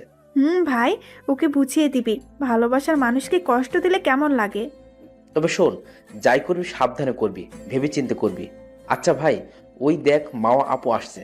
আতিক পিছনে তাকিয়ে দেখলো সত্যিই মা আসছে কলেজে। আতিক একবার তাকিয়ে চোখ সরিয়ে নিল। আরে ভাই, আসুক, আসলে আমাদের কি, আমরা আমাদের মতো থাকবো। ওকে। অন্যদিকে মা কলেজে প্রবেশ করে ওর বান্ধবীদের কাছে গেল। মামা, তোর জুনিয়র রোমিও এসেছে কলেজে। কি বলছিস, সত্যি এসেছে? ওই যে ওর বন্ধুদের দিকে তাকিয়ে দেখ। মা পিছনে তাকিয়ে দেখে আতিক তার বন্ধুদের সাথে কথা বলছে। দোস্ত, এখন কিভাবে ওর সামনে যাব? ও কি আমাকে ক্ষমা করবে? তুই আতিককে তোর ভালোবাসা বোঝানোর চেষ্টা করবি ঠিক মতো। ও যদি আমাকে ফিরিয়ে দেয়? ফিরিয়ে দিলেও তুই ছাড়বি না ওকে, ওর পিছনে লেগে থাকবি। আচ্ছা, যাচ্ছি তাহলে। তারপর মা আতিকের দিকে আসছিল, তখনই ক্লাসের বেল বাজলো। আতিক ক্লাসের দিকে হাঁটা ধরলো। মা আতিককে ডাক দিচ্ছিল, কিন্তু আতিক না শোনার ভান করে ক্লাসে ঢুকে গেল। তারপর মা আর বান্ধবীরা ওর কাছে আসলো। যা, একটুর জন্য ধরতে পারলাম না। থাক, ছুটির পর ধরবি। তাই করতে হবে। এখন ক্লাসে যাই। চল। তারপর ওরা ক্লাসে চলে গেল। এদিকে আতিক ক্লাসে গেল, স্যার এখনো আসেনি। দোস্ত, তোকে তো আপু ডাকছিল, সাড়া দিল না কেন? আরে ভাই, বাদ দে তো, এমনিতেই এতটা পথ জার্নি করে এসেছি, শরীরটা ভালো লাগছে না। ও তাই? তাই এই ক্লাস করে বাসায় চলে যাব। তখনই স্যার এসে পড়লো, তাই ওরা কিছু বলতে পারেনি। তারপর আতিক একটা ক্লাস করে বাসায় চলে আসলো, আর শরীর খারাপ থাকায় দিল এক ঘুম। এদিকে মার ক্লাসে মন নেই, তার শুধু আতিককে নিয়ে চিন্তা, কখন ক্লাস শেষ হবে আর আতিকের কাছে যাবে। অবশেষে তার সবগুলো ক্লাস শেষ হলো এবং তাড়াতাড়ি গুছিয়ে বাইরে আসলো, কিন্তু বাইরে এসে দেখে আতিক নেই ওর বন্ধুদের সাথে। তারপর সিয়ামকে ডাক দিল। ওই সিয়াম, এদিকে আসো। জি আপু বলেন। এ কি, তুমি আমাকে আপু বলছো কেন? তোমরা তো সবাই আমাকে ভাবি বলে ডাকতে। জি আপু, আগে ডাকতাম, কিন্তু এখন আর ডাকবো না, কারণ যার জন্য ভাবি ডাকতাম সে ডাকতে মানা করছে। দেখো তোমরা, আমি বুঝেছি আমি ভুল করেছি। প্লিজ তোমরা আমাকে হেল্প করো, কারণ আতিককে আমি খুব ভালোবাসি। দেখেন আপু, এখন কেঁদে লাভ কি? আর আতিক এখন অনেক পাল্টে গেছে। আমরা ওকে আপনার কথা বললে আমাদের সাথে বন্ধুত্বই নষ্ট করে দেয়। কেন উপায় নেই ওকে আগের মতো করার? উপায় থাকবে না কেন? উপায় তো আছেই, তবে সেটা আপনাকে করতে হবে। কিভাবে করবেন সেটা আমরা জানি না। প্লিজ তোমরা আমাকে হেল্প করো। সরি আপু, আপনি আমাদের বন্ধুটার সাথে যা করছেন এতে আপনাকে হেল্প করা আমাদের দ্বারা পসিবল হবে না। এই তোরা চল। চল। তারপর ওরা চলে গেল। মাওয়া আর কিছু বলতে পারলো না, কেঁদে দিল। তখনই ওর বান্ধবীরা আসলো। আরে কাঁদছিস কেন? এতটুকুইতে ভেঙে পড়লে চলবে না। তোকে ভালোভাবে আতিকের মন জয় করার চেষ্টা করতে হবে। কিন্তু কিভাবে? তুই চেষ্টা করলেই পারবি। এখন চল বাসায় যাওয়া যাক। তারপর মাওয়া ওর বান্ধবীদের বিদায় দিয়ে বাসায় চলে গেল। বাসায় গিয়ে দেখে আন্টি বসে আছে। ও তুই এসে গেছিস, যা ফ্রেশ হয়ে আয়, খেতে দিচ্ছি। মা আমি পরে খাবো, আগে আন্টির সাথে দেখা করে আসি। বলেই দৌড়ে চলে গেল। মাওয়ার মা মাওয়াকে ডাকলো। আরে শোন পাগল মেয়ে, শুনেই চলে গেল মাওয়া। মাওয়া আতিকদের বাসার সামনে এসে কলিং বেল বাজাতে আতিকের মা দরজা খুলে দিল। আরে মাওয়া আয়, ভেতরে আয়। তুমি না বললেও আসবো। আমি না বললেও আসবি মানে? বাদ দাও, আগে বলো তোমরা আমাকে না জানিয়ে বেড়াতে গিয়েছিলে কেন? গিয়েছিলাম তো, তাতে তোর কি? আমারই তো, সব বাদ দাও। এখন বলো আতিক কোথায়? আতিক তোর রুমে আছে। কেন, কি হয়েছে? কিছু না, আসলে আতিকের কাছে আমার একটা বই আছে, সেটা নিতে এসেছি। ও আচ্ছা, তাহলে আমি ওকে ডেকে দিচ্ছি। না, তা ডাকতে হবে না, আমি ওর রুমে গিয়ে বইটা নিয়ে আসছি। আচ্ছা যা। তারপর মাওয়া আতিকের রুমে আসলো। দরজাটা খোলাই ছিল। দেখে আতিক ঘুমাচ্ছিল, তাই আতিকের উপর শুয়ে পড়ল। এদিকে আতিক ঘুমাচ্ছিল, তখনই মনে হলো কিছু একটা ভারী জিনিস আতিকের বুকে রাখা। তারপর চোখ খুলেই দেখে মাওয়া আতিকের বুকের উপর শুয়ে আতিককে জড়িয়ে ধরেছে। আতিক এক ঝটকায় তাকে নিজের কাছ থেকে ছাড়িয়ে নিল। তারপর আতিক বিছানা থেকে নামলো। সেও ঝটকা খাওয়ায় আতিককে উঠে যেতে দেখে বিছানায় উঠে বসে। আপনি এখানে কি করছেন? আমি এখানে কি করছি মানে? আর কিছুদিন পর এটা আমারও রুম হবে। এটা আপনার রুম হবে মানে? আমাদের বিয়ে হলে তো এটা আমারও রুম হবে। কি আবল তাবল বলছেন? এটা আমাদের বিয়ে হবে মানে? আপনি কি পাগল হয়েছেন? হ্যাঁ, আমি পাগল হয়েছি তোমার ভালোবাসায়। আমি তোমাকে ভালোবেসে ফেলেছি। আগের ব্যবহারের জন্য প্লিজ তুমি আমাকে মাফ করে দাও। বাহ, তুই থেকে তুমিতে চলে গেলেন, ভালো তো। আর এখন আর আপনাকে ভালোবাসি না, প্লিজ চলে যান এখান থেকে। আমি জানি তুমি আমাকে এখনো ভালোবাসো, শুধু আমার উপর অভিমান জমে আছে। ধুর, আপনি জানতো এখান থেকে, আপনার সাথে কথা বলার কোনো মুড নেই। বলেই রুম থেকে বেরিয়ে গেল মাওয়া। তারপর মাওয়া না দাঁড়িয়ে আতিকের পিছন পিছন আসলো। আতিক মায়ের পাশে গিয়ে বসলো। কিরে মাওয়া, তুই না আতিকের কাছে বই আনতে গেছিলি? বই কোথায়? আসলে আন্টি বইটা তোমার ছেলে এখনো পড়া হয়নি, তাই নেইনি। এদিকে মাওয়ার কথা শুনে তো আতিক অবাক। কি মিথ্যুক রে বাবা। তারপর মাওয়া বাসায় গেল। এদিকে আতিক তারপর খাওয়া দাওয়া করে বাসা থেকে বের হয়ে বন্ধুদের কাছে যাওয়ার জন্য রেডি হয়ে নিচেই গেল। তখনই আতিকের মা কাছে আসলো। কোথাও বের হবি বুঝি? একটু বাইরে যাব। ও তাহলে যাওয়ার সময় তুই একটু তোর বাড়িওয়ালার আন্টিদের বাসা হয়ে যাস। কেন মা? তাদের বলবি আজকে সন্ধ্যার সময় আমাদের বাসায় একটু আসতে। আচ্ছা ঠিক আছে, বলে যাব। তারপর আতিক বাসা থেকে বের হয়ে মাওয়াদের বাসার সামনে গেল। তারপর কলিং বেল বাজালো। মাওয়া এসে দরজা খুলল। কে? ও তুমি আসো, ভেতরে আসো। না থাক, আপনি একটু আন্টিকে ডেকে দিন, তাইলেই হবে। কে আসলো রে মাওয়া? ও বাবা তুমি? জি আন্টি, আমি। তুমি বাইরে দাঁড়িয়ে আছো কেন? ভেতরে এসো। আসলে আন্টি, আমি আজকে বসবো না, আমার বাহিরে একটা জরুরি কাজ আছে। ও তাই? তা বাবা কি জন্য আসলে তুমি? আসলে আন্টি, আজকে আপনাদের সন্ধ্যায় আমাদের বাড়িতে যেতে বলেছে। মাওয়া শুধু চুপচাপ আতিকের কথা শুনছিল, কারণ আন্টি সামনে, তাই কোনো কিছু করছে না। ও আচ্ছা বাবা, আমরা যাব। ও আচ্ছা আন্টি, তাহলে আমি আসি। আচ্ছা বাবা এসো, সময় পেলে আবার আসবে। আচ্ছা আন্টি। বলেই চলে আসলো আতিক। তারপর বন্ধুদের কাছে গিয়ে আড্ডা দিতে লাগলো। এদিকে মাওয়া দরজা আটকিয়ে রুমে গেল। তখনই নীলিমা ফোন দিল। হ্যালো মাওয়া। হ্যাঁ বলো। আজকে শিফার জন্মদিনে যাবি না? না রে, আগেই বলেছি, কিন্তু যাব না। আরে বোকা, তুই আজকে জন্মদিনে আয়, সাথে বুদ্ধি করে আতিককে নিয়ে আসবি। তাইলে ওর সাথে সময়ও কাটাতে পারবি, আর জন্মদিনেও আসা হবে। ও ভাই, বুদ্ধিটা অনেক ভালো, দাঁড়া আমি দেখছি। তারপর মা ওর মায়ের কাছে গেল। কি রে, কিছু বলবি? হ্যাঁ মা, আসলে আজকে আমার এক বান্ধবীর জন্মদিন, সেখানে যেতে হবে। কিভাবে যাবি? আজকে তো তোর বাবা অফিসে, তাকে ছাড়া কিভাবে যাবি? মা, আন্টিকে বলে আতিককে একসাথে নিলেই তো যাওয়া যায়। আচ্ছা দাঁড়া, আমি একটু পর আতিকদের বাসা যাচ্ছি। মা চলো, আমিও যাব। আচ্ছা তুই বস, আমি হাতের কাজটা সেরে আসছি। তারপর মাওয়ার মা কাজ ছেড়ে মাওয়াকে নিয়ে আতিকের বাসায় আসলো। তারপর আতিকের মা তাদের আতিকের ভাইয়ের বিয়ের দাওয়াত দিল। তারপর হঠাৎ করে মাওয়ার মা বলল, আচ্ছা ভাবি, আতিক কোথায়? ও একটু বাইরে গেছে, ওকে খুঁজছেন কিসের জন্য? আসলে আজকে মাওয়া ওর একটা ফ্রেন্ডের জন্মদিনে যাবে, তাই আতিককে সাথে নিয়ে যেতে চেয়েছিল। ওর বাবা এখনো আসেনি তো তাই। ও এই ব্যাপার। আচ্ছা আমি আতিককে ফোন করে আসতে বলছি। এদিকে আতিক আড্ডা দিচ্ছে বন্ধুদের সাথে, তখনই মায়ের কল আসলো। হ্যাঁ মা, বলো। কোথায় তুই? এই তো বন্ধুদের সাথে আড্ডা দিতেছি। ওকে সন্ধ্যার সময় বাসায় এসে পড়বি, কাজ আছে। আচ্ছা আসবো, কিন্তু কেন? তা আসলেই দেখতে পাবি। তারপর আতিক আরও কিছুক্ষণ আড্ডা দিয়ে সন্ধ্যার সময় বন্ধুদের বলে চলে আসলো বাসায়। এসেই মায়ের কাছে গেল। মা কিসের জন্য আসতে বলেছো? রুমে গিয়ে রেডি হয়ে আয়, একটা জন্মদিনের অনুষ্ঠানে যেতে হবে। কোথায় যেতে হবে আমাকে? আমাকে তো আগে বলনি, আর তুমিও তো রেডি হওনি। আমি কি তোর সাথে যাব যে রেডি হব? তাহলে কে যাবে? তোর সাথে তো মাওয়া যাবে, ওর বান্ধবীর জন্মদিনে। কি মা? না, আমি যাব না। কেন যাবি না? সমস্যা কি? না মা, কোনো সমস্যা নেই, তবুও আমি যাব না। আমি তোকে যেতে বলছি, তুই যাবি। তোর আন্টি আমাকে অনেক করে বলে গেছে। মা! আমি আর কোনো কথা শুনতে চাই না, যা রুমে গিয়ে রেডি হয়ে আয়। তারপর বাধ্য হয়ে রুমে গিয়ে রেডি হতে লাগলো আতিক। একটা সবুজ রঙের শার্ট ও একটা ব্ল্যাক জিন্স পরে বের হলো আতিক। বের হয়ে এসে দেখে মা রেডি হয়ে বসে আছে। আতিক তো তার দিকে একবার তাকিয়ে ক্রাশ খেয়ে গেল। একটা সবুজ রঙের থ্রি পিস পরা ও চোখে গাঢ় কাজল এবং মুখে হালকা মেকআপ, অনেক সুন্দর লাগছে। তবে আতিক কিছুক্ষণ তাকিয়ে থাকার পরেই আতিকের ঘটনাগুলো মনে পড়ল, তাই চোখ নামিয়ে নিল।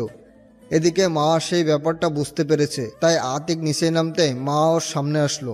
আমাকে আজকে কেমন লাগছে? আতিক কোনো কথা না বলেই চলে যাচ্ছিল, তখনই মা আতিকের হাত ধরলো। আপনি আমার হাত ধরেছেন কেন? আমার প্রশ্নের উত্তর না দিয়ে যাচ্ছ কেন? আমি আপনার প্রশ্নের উত্তর দিতে বাধ্য নই। আচ্ছা, তোমার উত্তর দিতে হবে না। এভাবে বের হয়েছো কেন? আমি কিভাবে বের হব এটা আমার ব্যাপার। মা তখনই আতিকের হেয়ার স্টাইলটা নষ্ট করে দিল। তোমার এভাবে যেতে হবে না, এভাবে গেলে তোর দিকে মেয়েরা তাকিয়ে থাকবে। আতিক কিছু বলতে যাবে, তার আগে আতিকের মা এসে পড়ল। কিরে আতিক, তোর চুল এভাবে কেন? যা চুল ঠিক করে আয়। না আম্মু, ও এভাবেই যাক। আতিক চুলে হাত দিয়ে চুল হালকা ঠিক করছিল, আর মার কথা শুনে আতিক তো অবাক, আর আতিকের মাও অবাক। আমাকে আম্মু বানিয়ে ফেললি কেন? তোমাকে আম্মু ডাকলে তোমার সমস্যা? আরে আমি বলছি, কোনো সমস্যা আছে? তুই ডাকিস। আচ্ছা আন্টি, আমরা গেলাম। আচ্ছা যা, তবে সাবধানে যাবি। তারপর দুজনে বাসা থেকে বের হলো। মা একটা রিক্সা ডাক দিল এবং সে রিক্সায় উঠলো। এসো, রিক্সায় ওঠো। না, আপনি যান, আমি অন্য রিক্সায় আপনার পিছু পিছু আসছি। না, তুমি এই রিক্সায় ওঠো। না, যাব না, আপনি যান, আমি আসছি। তুমি রিক্সায় উঠবে নাকি আমি বাসায় গিয়ে আম্মুকে ডেকে আনবো? বাবা ওঠো, বৌমা এত করে বলছে, ওঠো। না কাকা, আসলে কাকা ও আমার উপর রাগ করে রিক্সায় উঠছে না, প্লিজ একটু বোঝান। তারপর কাকার জোরাজোরিতে রিক্সায় উঠলো। মা আতিকের হাত ধরার চেষ্টা করছে, কিন্তু যতবারই ধরার চেষ্টা করে ততবারই হাত সরিয়ে নিচ্ছে। এভাবে চলে আসলো গন্তব্যস্থানে, সিফাদের বাসার সামনে। তারপর রিক্সা থেকে নেমে আতিক ভাড়া দেওয়ার জন্য মা ভাড়া দিয়ে দিল। তারপর সিফাদের বাসায় প্রবেশ করলো, তখনই দেখলো অনেকগুলো মেয়ে মাওয়ার কাছে আসলো। 2 থেকে 3 জনকে চিনে আতিক, তাই বুঝতে পারলো এরা মাওয়ার বান্ধবী। তাদের আসতে দেখে আতিক চলে গেল অন্য এক পাশে, সেখানে গিয়ে দাঁড়িয়ে রইল। কি করবে একা, কিছুই তো ভালো লাগছে না। অন্যদিকে মাওয়ার বান্ধবীরা, আতিককে আজকে সেই লাগছে দোস্ত। একদম নজর দিবি না, চোখ তুলে নেব। আচ্ছা বাদ দে, আতিক কি তোকে মেনে নিয়েছে? না রে, আমাকে দেখলেই এড়িয়ে চলে। তবে আমি জানি এটা ওর অভিমান, আমাকে যে করেই হোক ওর অভিমান ভাঙাতেই হবে। একটু ভালোভাবে, কারণ তুই ওকে অনেক কষ্ট দিয়েছিস। আচ্ছা, আমি এখন ওর কাছে যাচ্ছি, ও মনে হয় একা বোর হচ্ছে। আচ্ছা যা, আমাদের কাছে নিয়ে আয় তোর জুনিয়র লাভারটাকে। আচ্ছা দাঁড়া, নিয়ে আসছি। তারপর মা আতিকের কাছে আসলো। এখানে একলা কি করছো? চলো ওখানে ওদের সাথে আড্ডা দেই। থাক, এখানে আমি একাই ভালো আছি, আপনি গিয়ে তাদের সাথে আড্ডা দেন। আরে চলো না, কি হয়েছে? বলে আতিকের হাত ধরে টানতে শুরু করলো মাওয়া। তারপর বাধ্য হয়ে মাওয়ার সাথে সেখানে গেল আতিক। কি দুলা ভাই, আমাদের কাছে আসতে এত লজ্জা পেলে হয় নাকি? মাওয়া আসতে বারণ করেছে? প্রথমত আমি আপনাদের দুলাভাই নই, আর আপনার আমার বড় আপু, তাই আপনাদের কাছে আসতে লজ্জা কিসের? তাই নাকি? তাহলে আমাদের সাথে দেখে ওই পাশে চলে গেল কেন? আসলে আমার কোনো অনুষ্ঠানে বন্ধুদের ছাড়া যেতে ইচ্ছে করে না। ও আচ্ছা। তারপর জন্মদিনের অনুষ্ঠান সম্পূর্ণ করে মাওয়াকে নিয়ে বাসায় এসে ঘুম দিল আতিক। পরের দিন সকালবেলা ঘুম থেকে উঠে নাস্তা করে কলেজে গেল আতিক। তারপর সব বন্ধুরা এক হয়ে আড্ডা দিচ্ছিল। দোস্ত, মাওয়া আপুকে এত সহজে ছেড়ে দিবি না, ওকে কষ্ট কি বুঝতে হবে। আমি ওকে কষ্ট দিব? দোস্ত শোন, মাথা ঠান্ডা রাখিস, কষ্ট দিতে গিয়ে আবার বেশি করে ফেলিস না। আমরা জানি তুই মাওয়া আপুকে ভালোবাসিস, তাই হালকা কষ্ট দিয়ে মেনে নে। আচ্ছা, ভেবে দেখবো। তোরা ওর কথা বাদ দে তো। আরে ওই দেখ, মাওয়া আপু কলেজ এসেছে। আরে আসুক, তাতে আমাদের কি, আমরা আমাদের মতো থাকবো। মাওয়া আজকে ওর বন্ধুদের কাছে না গিয়ে সোজা আতিকের পাশে এসে বসলো। আতিক সেটা দেখে উঠে সেখান থেকে ক্লাসের দিকে হাঁটা ধরলো। এদিকে মা আতিককে উঠতে দেখতেই দৌড়ে গিয়ে আতিকের হাত ধরলো। আপনি আমার হাত ধরেছেন কেন? আমি তোমাকে ভালোবাসি, তুমি আমাকে এভাবে এড়িয়ে চলছো কেন? আমি আপনাকে ভালোবাসি না, প্লিজ আপনি আমাকে আর বিরক্ত করবেন না।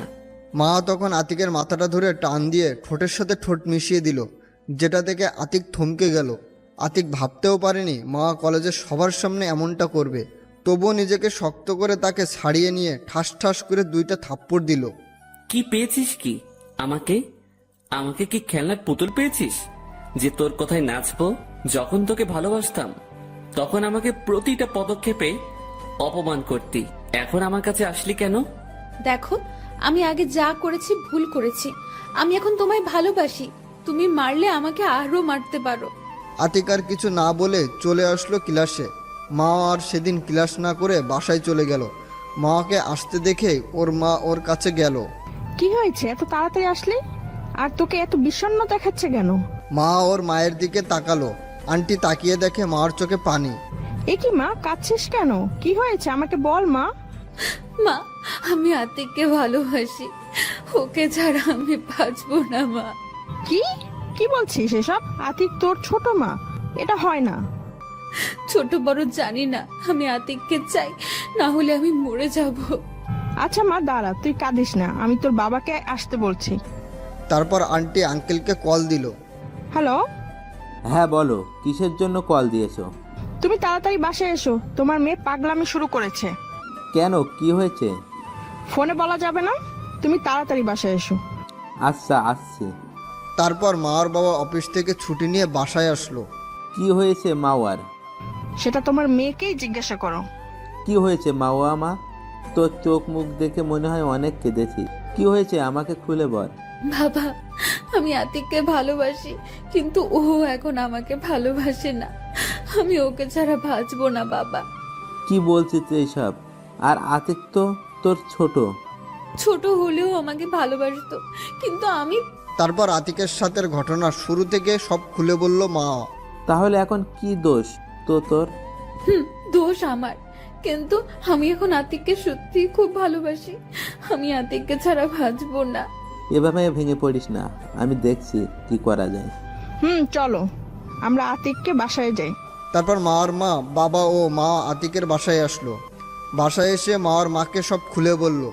ও এই ব্যাপার, এটা তো আমি আগেই বুঝতে পেরেছিলাম, যেদিন তুই আমার থেকে আম্মু ডাকার পারমিশন নিয়েছিলি। তাহলে এখন ছেলের বউ করে নাও। কেন রে, আমার ছেলেটা তোকে একেবারে পাগল করে ফেলেছে ওর প্রেমে? আচ্ছা যা, তোকে আমার ছেলের বউ করব। সত্যি? বলে খুশিতে জড়িয়ে ধরলো মা। আচ্ছা ভাবি, একটা কাজ করলে হয় না? আপনি আপনার 2 ছেলের বিয়ে একসাথে দিবেন। সেটা করলে তো আরো ভালো হয়, তবে এই বিয়েতে আতিককে একটা প্ল্যান করে রাজি করাতে হবে। কিন্তু কিভাবে? শোনেন। তারপর মা ও তার মাকে প্ল্যান বুঝিয়ে দিল। কিন্তু এটা করলে তো আতিক আমার প্রতি আরো রেগে যাবে। এই বিয়ের পর সব রাগ ভাঙানোর দায়িত্ব তোর, এখন তুই পারবি কিনা বল। তুমি যা বলবে তাই পারবো, শুধু আতিককে পেলেই হবে। তারপর মা এবং আন্টি বাসায় চলে গেল। এদিকে আতিক ক্লাস করে বাসায় আসলো। বাসায় এসে দেখতে পায় মা বাবা দুইজনই কি যেন কথা বলছে। আতিককে দেখেই থেমে গেল। তোর এই কাজটা করতে লজ্জা করলো না? ছি, তুই এত খারাপ? এ কি বাবা, আমি কি করেছি? তোমরা আমার সাথে এভাবে কথা বলছো কেন? কি করব মানে? তুমি কি জানো না মামা তোমার বাচ্চার মা হতে চলেছে? আর তুই বলছিস কিছু করিনি? কি কি এসব যাতা বলছো মা? আমি এসব কিছুই করিনি। চুপ বিয়াদব, অপরাধ করে আবার মিথ্যা বলা হচ্ছে। বাবা বিশ্বাস করো, আমি কিছু করিনি। চুপ, কোনো কথা বলবি না। সামনের সপ্তাহে তোর ভাইয়ের সাথে বিয়ে। বাবা, আমি এ বিয়ে করতে পারবো না। কি? বাবা প্লিজ বিশ্বাস করো, আমি কিছু করি নাই। আমি আমরা তোমার এত কথা শুনতে চাই না। তুই যদি এই বিয়ে না করিস তাহলে আমাদের মান সম্মান কিছু থাকবে না। আমাদের গলায় দড়ি দিয়ে মরতে হবে। কি বলছো এসব তোমরা? ঠিকই বলছি। এখন তুই বিয়ে করবি কিনা বল। ওকে, আমাকে তোমরা বলির পাঠা করলে যাও, তোমাদের যা ইচ্ছা করো, আমি কিছু বলবো না। বলে রুমে চলে গেল আতিক। চলে যাওয়ার পর আতিকের বাবা ও মায়ের মধ্যে কথোপকথন। আমরা কাজটা কি ঠিক করছি? আরে তুমি চিন্তা করো না তো, ওর মাওয়ার উপর একটু অভিমান আছে, ভেঙে গেলেই শেষ। তুমি যতটা সহজভাবে বলছো ততটা সহজ না। আমরা ছেলেটার মন ভেঙে দিয়েছি মনে হয় না। এরপর আমাদের সাথে ঠিকভাবে কথা বলবে। একটু চিন্তার বিষয়। তবে আগে বিয়েটা হোক, তারপর ভেবে দেখব। এদিকে আতিক রুমে গিয়ে ভাবছে, মেয়েটা পেয়েছি কি আমাকে? আমাকে কি খেলার পুতুল মনে করে? এসব ভাবতে ভাবতে বিকেল হয়ে গেল। দুপুরে খায়নি আতিক। খেতে ডেকেছিল আতিকের মা। তারপর কে যেন দরজায় নক করলো। আতিক, দরজাটা খুলতো। তারপর গিয়ে দরজা খুলে দিল আতিক। কি শুনছিস সব? তোরও বিয়ে হবে নাকি আমার বিয়ের সাথে? মা বাবা তো বললো। কি হয়েছে আমাকে খুলে বলতো। তারপর আতিক তার ভাইয়াকে বলল, বাবা মা কি বলছে সব কিছু। তোমার মনে হয় কি আমি এসব কিছু করেছি? আমি জানি তুই এসব কিছু করিসনি। তখনই আতিকের ভাইয়ের ফোনে কল আসলো। আমি আসছি, তোর ভাবি ফোন দিয়েছে, এই ব্যাপারে ওর থেকে একটু পরামর্শ নেই। যাও। তারপর আতিক রুম থেকে বেরিয়ে বাইরে চলে আসলো। বাইরে এসে সবাইকে ফোন করে বের হতে বলে। চলে গেল আড্ডাখানায়। গিয়ে দেখে আনান দাঁড়িয়ে আছে। আর ওরা দুজন বাইক থেকে নামলো। আর সবাই বসলো সবাই আড্ডা দিতে। আতিক, তোর মুখটা আজকে এত শুকনো শুকনো লাগছে কেন? এমনি। কি হয়েছে প্লিজ আমাদের খুলে বল। শুনো, তাহলে সব বললাম। তার মানে তুই দুপুরে কিছুই খাসনি? চল খেতে চল। এখন দরকার নেই। শালা উঠ, তুই খাবি আর খেতে খেতে কথা বলবো। তারপর সবাই একটা রেস্টুরেন্টে গেল। খাবার অর্ডার করে বসলো। দোস্ত, আমি বাসায় খাবার খাবো না। 1 মাস কিছু একটা ব্যবস্থা করতে হবে। আরে সমস্যা নেই, আমাদের যে ফান্ডে টাকা রাখছিলাম সেটা দিয়ে আমরা 4 জন 1 মাস বাইরে খাবো। সেটা করলেই তো হয়। ভাই, ওইটা দিয়ে দূরে কোথাও ঘুরতে যেতে চেয়েছিলাম। শালা ঘোরাঘুরি পরে, আগে সমস্যা সমাধান করতে হবে। আচ্ছা, তোদের ইচ্ছা। দোস্ত, মামা আপুর ব্যবস্থা কি করবি সেটা দেখতে থাকো। আপনারা কিসের টাকা বুঝেননি তো? এটা আতিকটা 4 বন্ধু মিলে টাকা রাখতো একসাথে সবাই মিলে দূরে ট্যুর করতে যাবে বলে। কিন্তু এখন সেই টাকাই খরচ করতে হচ্ছে। তারপর খেয়ে দিয়ে কিছুক্ষণ আড্ডা দিয়ে বাসায় গেল। বাসায় গিয়ে সোজা রুমে ঢুকলো। অবশ্যই মা জিজ্ঞেস করছিল কোথায় গিয়েছিল, কিন্তু আতিক কোনো উত্তর দেয়নি। এভাবে করতে করতে আতিকদের বিয়ে হয়ে গেল। ভাইয়া বাসর ঘরে ভাবের কাছে চলে গিয়েছে। আতিক এখনও মা বাবার সাথে কথা বলে না, খাবারও খায় না। বাবা মা আতিককে অনেক খেতে বলেছে কিন্তু খায়নি। কোনো কথা বলতে এলেই এড়িয়ে চলেছে। আর মা প্রত্যেক দিন তো আসতো, কিন্তু আতিক কোনো কথা বলতো না। এগুলো ভাবছে তখনই বাবা মা আতিকের সামনে আসলো। বাবা, মেয়েটা বাসর ঘরে একা বসে আছে, তুই যা এখন। আতিক কোনো কথা না বলে রুমে ঢুকলো। রুমে ঢুকে দেখতে পেল মা ঘোমটা দিয়ে বসে আছে। আতিক এসেছে টের পেয়ে বিছানা থেকে ওঠে, এসে সালাম করতে এলো। আতিক সরে গিয়ে ওয়াশরুমে চলে গেল। ওয়াশরুম থেকে বের হয়ে দেখে মা এখনো দাঁড়িয়ে আছে। সেটা দেখে না দেখার ভান করে আতিক বিছানায় গিয়ে শুয়ে পড়ল। কিছুক্ষণ পর বুঝতে পারলো বিছানাতে কেউ শুয়েছে আর আতিকের পিছন থেকে জড়িয়ে ধরেছে। সাথে সাথেই পিছন থেকে হাতটা সরিয়ে উঠে পড়ল। মা উঠল। কি পেয়েছিস কি তুই? তোকে স্পর্শ না করা আমি এখন তোর পেটের সন্তানের বাবা? আমাকে বানিয়ে দিলি চরিত্রহীন। তা তো তোর হয় নাই। বিশ্বাস করো, আমার পেটে কোনো সন্তান নেই। এটা আমি তোমাকে পাওয়ার জন্যই করেছি। তাই বলে আমাকে চরিত্রহীন বানিয়ে দিবি? কথা বলিস না কেন? জানি কিছু বলতে পারবি না। শোন, বিয়ে করছস আমাকে, এটাই চাইছিলিস। এখন তুই আমাকে স্পর্শ করবি না। আমার সামনে তোর ওই মুখ যেন না দেখি। দেখো, আমি তোমাকে ভালোবাসি, তাই আমি এই কাজটা করেছি। প্লিজ, তুমি আমার সাথে এমন করো না। তোর ন্যাকা কান্না বন্ধ কর। আমি এখন ঘুমাবো। আমি এই মাঝখানে কোলবালিশ রেখে দিয়েছি, এর এই পাশে ভুলেও আসবি না। মা কিছু না বলে চুপচাপ কান্না করছে। সেদিকে চোখ না দিয়ে শুয়ে পড়ল। আতিক কখন যে ঘুমিয়েছে নিজেও জানে না। কারো কান্নার আওয়াজে ঘুম ভেঙে গেল। জায়নামাজে বসে মা হাত তুলে কান্না করছে। আতিকের একটু কষ্ট লাগলো, কিন্তু ওর দেয়া কষ্টগুলো আতিকের মনে পড়ে গেছে, তাই চুপ করে ঘুমালো। একটু পরে ঘুম ভাঙলো কারোর ডাকে। তাকিয়ে দেখলো একজন পদ্মাশীল মেয়ে। আরে, কে আপনি? আরে, আমি মাওয়া। তুমি আমাকে এই মুখ দেখাতে মানা করেছো, তাই এভাবে আসলাম। ও আপনি? তা এভাবেও না আসলে খুশি হতাম। আমার তো আসতেই হবে। আর এই নিন চা। সরি, আমি চা খাই না। আপনি এখন যেতে পারেন। প্লিজ, আমার উপর রাগ খাবারের উপর কেন দেখাচ্ছ? তোকে এত কথা বলতে বলেছি? তোকে এখান থেকে যেতে বলছি না? তারপর মা মাথা নিচু করে চলে গেল। আতিক চলে গেল ফ্রেশ হতে। এদিকে মা আবার রান্নাঘরে গেল। কি আতিক চা নিয়েছে? না আম্মু, উল্টো আমাকে ঝাড়ি দিয়ে পাঠিয়ে দিয়েছে। বললাম যাস না ওর সামনে, তবুও গেলি। যাব না কেন? যেতে হবে। তোমার ছেলে যদি আমাকে মেরেও ফেলে, শেষ নিঃশ্বাস ত্যাগ করার আগ পর্যন্ত আমি ওর কাছে যাওয়ার চেষ্টা করব। ও আমার ছেলেকে এতটা ভালোবাসিস, তাহলে প্রথমে এমন করলি কেন? প্রথমে তোমার ছেলের ভালোবাসা বুঝতে পারিনি, তাই। এখন তোমার এর জন্য অনেক কষ্ট করতে হবে। তাই তো করছি আমি। ও তোমার ভালোবাসায় অনেক কষ্ট পেয়েছে, তা আমি ওর সাথে কথা বলে বুঝতে পেরেছি। তাই তোমাকে ওর ভালোবাসা পেতে হলে অনেক কষ্ট করতে হবে। আচ্ছা ভাবি, আপনি একটু হেল্প করেন আমাকে। আমি তোমার সাথে সব সময় আছি। থ্যাঙ্কস ভাবি। ওয়েলকাম। তবে আমার দেবরটাকে কষ্ট দিতে পারবে না কখনো। হয়েছে, তোদের এদিকে রান্না হয়ে গেছে, এখন এগুলো খাবার টেবিলে নিয়ে যা। আরে, আমাদের তো খেয়ালই নেই। খাও দাও। মা, আমাকেও দিন। আপনি আমাকে রান্নায় সাহায্য করতে দেননি। ও তুই আমাকে আপনি করে বলছিস কেন? তোরা আমার মেয়ে, তাই সবসময় আমাকে আম্মু ডাকবি এবং তুমি করে কথা বলবি। আচ্ছা আম্মু। তারপর দুজনে খাবার টেবিলে খাবার নিয়ে গেল। ওদের খাবার নেওয়া দেখে বাবা আর ভায়া খাবার টেবিলে চলে আসলো। এদিকে আতিক ওয়াশরুম থেকে বের হয়ে কিছুক্ষণ ফোন টিপলো। তারপর রেডি হয়ে নিচেই বের হলো কলেজে যাওয়ার জন্য। ও, তুমি এসে পড়েছো? আমি এক্ষুনি ডাকতে যাচ্ছিলাম। আতিক কিছু না বলে হাঁটা ধরলো। ওই দাঁড়া। বলো। কোথায় যাচ্ছিস এখন? কলেজে যাব, কাজ আছে। আজকে তোর কলেজে যাওয়ার দরকার নেই। আজকে নিজুমদের বাসায় যাব। তুই আর মাওয়া আমাদের সাথে যাবি, আর তারপর এসে আমি আর নিজুম মাওয়াদের বাসায় যাব। ভাইয়া, আমার দ্বারা এসব হবে না। মানে? ভাবি, আমি একজন চরিত্রহীন, আর তার সাথে এই বাসার মানুষের একসাথে খাই কি করে? ওইসব বাদ দে বাবা, এখন খেতে আয়। আরে না, আপনারা আমার জন্য গলায় দড়ি দিয়ে মরতে চেয়েছিলেন। বলেই চলে আসলো আতিক। তারপর বের হয়ে বন্ধুদের সাথে এক হয়ে খেতে গেল। এদিকে আতিক চলে যাওয়ার পর, কেন তোমরা ওর সাথে এমন করলে? বলে দিল না ওকে আমরা বিয়েতে আনন্দ করতে দিলে না, আর এমন একটা কাজ করছো যে ঘরের খাবারও খাচ্ছে না। আমি ভাবতেও পারিনি এত কিছু হবে। আমি আর কিছু বলবো না, তোমরা বুঝো। বলেই খাবার টেবিল থেকে উঠে গেল আতিকের ভাই। মা, আজকে আমাদের বাসায় যেতে হবে না, সবকিছু ঠিকঠাক হলেই যাব। আচ্ছা ঠিক আছে। আর ভালো লাগছে না।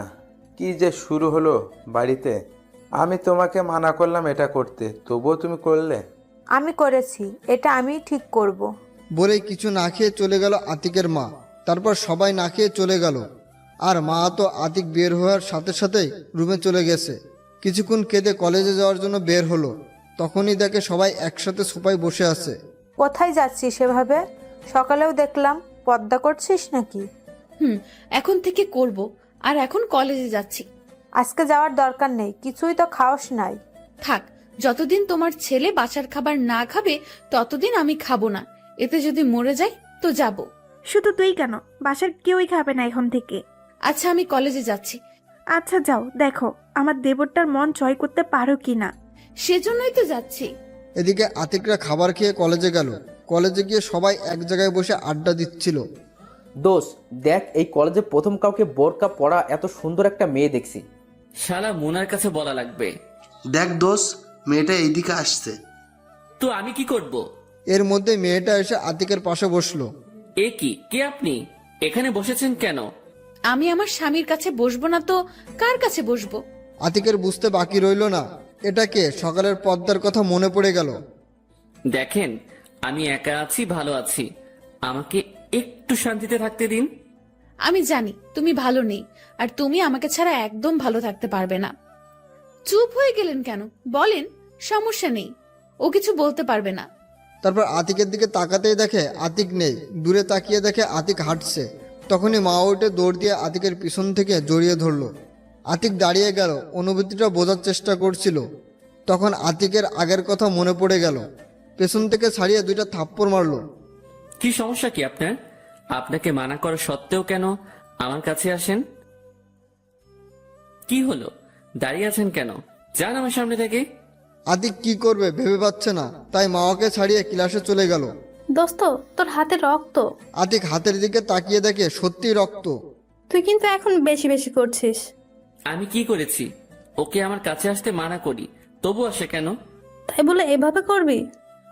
আমি জানি থাপ্পড়টা এত জোরে মারা উচিত হয়নি, কিন্তু ও আমাকে আমার বাবা মায়ের সামনে চরিত্রহীন বানিয়েছে, তবুও তোরা বলবি আমি বাড়াবাড়ি করছি? অধরা আর তিথি চুপ হয়ে গেল। কি হলো, এখন চুপ কেন? সরি রে, ভুলে গিয়েছিলাম। তবে মা বাপুর কষ্ট দেখতে পাচ্ছি না। আমার মনে হয় তোকে সত্যিই ভালোবাসে। আতিক কিছু বলতে যাবে, তখনই স্যার এসে পড়লো। তারপর ক্লাস করে বের হয়ে দেখতে পেল আতিক নামাজ পড়ে গিয়ে বিছানায় শুয়ে ঘুমাচ্ছে। এদিকে মাওয়া এসে দেখে আতিক ঘুমাচ্ছে। আতিকের ঘুমন্ত মুখের দিকে তাকিয়ে থাকলো। কিছুক্ষণ তাকিয়ে থেকে আতিকের পাশে বসে, মাথায় হাত বুলিয়ে দিচ্ছে। এদিকে আতিকের ঘুমের ভিতরে মনে হচ্ছে কেউ আতিকের মাথায় হাত বুলিয়ে দিচ্ছে, যেটা আতিকের খুব ভালো লাগছে। কে আতিকের মাথায় হাত বুলাচ্ছে সেটা দেখতে চোখ খুলতেই দেখে মাওয়া। আতিক এক ঝটকায় হাত সরিয়ে নিল। কি হয়েছে? এমন করছো কেন? আপনি আমাকে স্পর্শ করে সাহস পেলেন কোথায়? আপনাকে এতবার বলার পরও কেন আপনি আমার সামনে আসেন? তুমি আমাকে মারো, যা ইচ্ছা করো, তবুও তোমার থেকে দূরে থাকতে বলো না প্লিজ। আতিক কিছু বলতে যাবে, তখনই ভাবি রুমে আসলো। তাতে আতিক থেমে গেল। কি, তোমাদের সব গোছানো শেষ হয়েছে? ভাবি, সব গুছিয়ে নিয়েছি। ও, তাহলে তো ভালোই। এখন চলো, খেতে চলো, মা খেতে ডাকছে। আচ্ছা ভাবি, চলুন আগে খেয়ে আসি, তারপর রেডি হয়ে বের হব। আচ্ছা চলো। তারপর মা পর্দা করে বের হলো এবং খাবার টেবিলে খাবার সাফ করে দিতে লাগলো। কি হলো মাওয়া, তুমি বসছো না কেন? আসলে বাবা, এখানে খাবার খেতে হলে আমার মুখ খুলতে হবে। ও, তাহলে বাবা আপনারা খান। আপনারা খাওয়ার পর আমি মাও খেয়ে নিব। আচ্ছা ঠিক আছে। তারপর আর কোনো কথা হলো না। আতিক খেয়ে উঠল। তারপর মা আর আতিকের ভাবি খেলো। আতিক রুমে ছিল। রুমে গিয়ে ফ্রেশ হয়ে বের হলো রেডি হওয়ার জন্য। বের হয়ে দেখে মা শাড়ি পরেছে, আর সাথে সাথে মা আতিকের দিকে ঘুরলো। সরি, আমি বুঝতে পারিনি আপনি শাড়ি চেঞ্জ করছেন। বলে আবার ওয়াশরুমে ঢুকলো আতিক। আরে আরে, আমি কি তোমায় কিছু বলেছি? এমন ভাব করছে যেন কিছু পর স্ত্রীর শরীর দেখছে। আতিক না শুনে চলে গিয়েছিল। কিছুক্ষণ পর এই যে, আমার হয়ে গেছে, এখন তুমি বের হতে পারো। আতিক বের হয়ে ওর দিকে তাকালো। আকাশি কালারের শাড়িতে ওকে অনেক সুন্দর লাগছিল। ইচ্ছে করছিল তাকিয়ে থাকতে, কিন্তু আবার কি যেন মনে করে তাকালো না আতিক। তারপর আতিক একটা নীল শার্ট পরে রেডি হলো। তারপর মাওয়া নীল শার্ট পরতে দেখে ও একটা নীল বোরকা পরেছে। তারপর আতিক হাতে ব্যাগ নিয়ে নিচে আসলো। নিচে এসে দেখে ভাবি আর ভাইয়া রেডি হয়ে নিচে বসে আছে। আয়, তোদের জন্য অপেক্ষা করছিলাম। চলো, এসে গেছি। তাড়াতাড়ি চল, 9টায় বাস ছাড়বে। তারপর আতিকের মা বাবা ও আঙ্কেল আন্টিকে বলে বের হলো। তারপর রিক্সা নিয়ে বাস স্ট্যান্ডে গেল আর বাসের টিকিট বুকিং করে সিটে বসলো। আতিক বসার আগে মা জানালার পাশে বসলো। আতিক কিছু বলল না, আর আতিকের ভাইয়ারা আতিকদের সামনে সিটে বসেছে এবং তার পাশে বসলো। কিছুক্ষণের মধ্যে বাস ছেড়ে দিল। আতিক কানে হেডফোন দিয়ে গান শুনতে শুরু করলো, কিন্তু সেটা বেশিক্ষণ সম্ভব হলো না।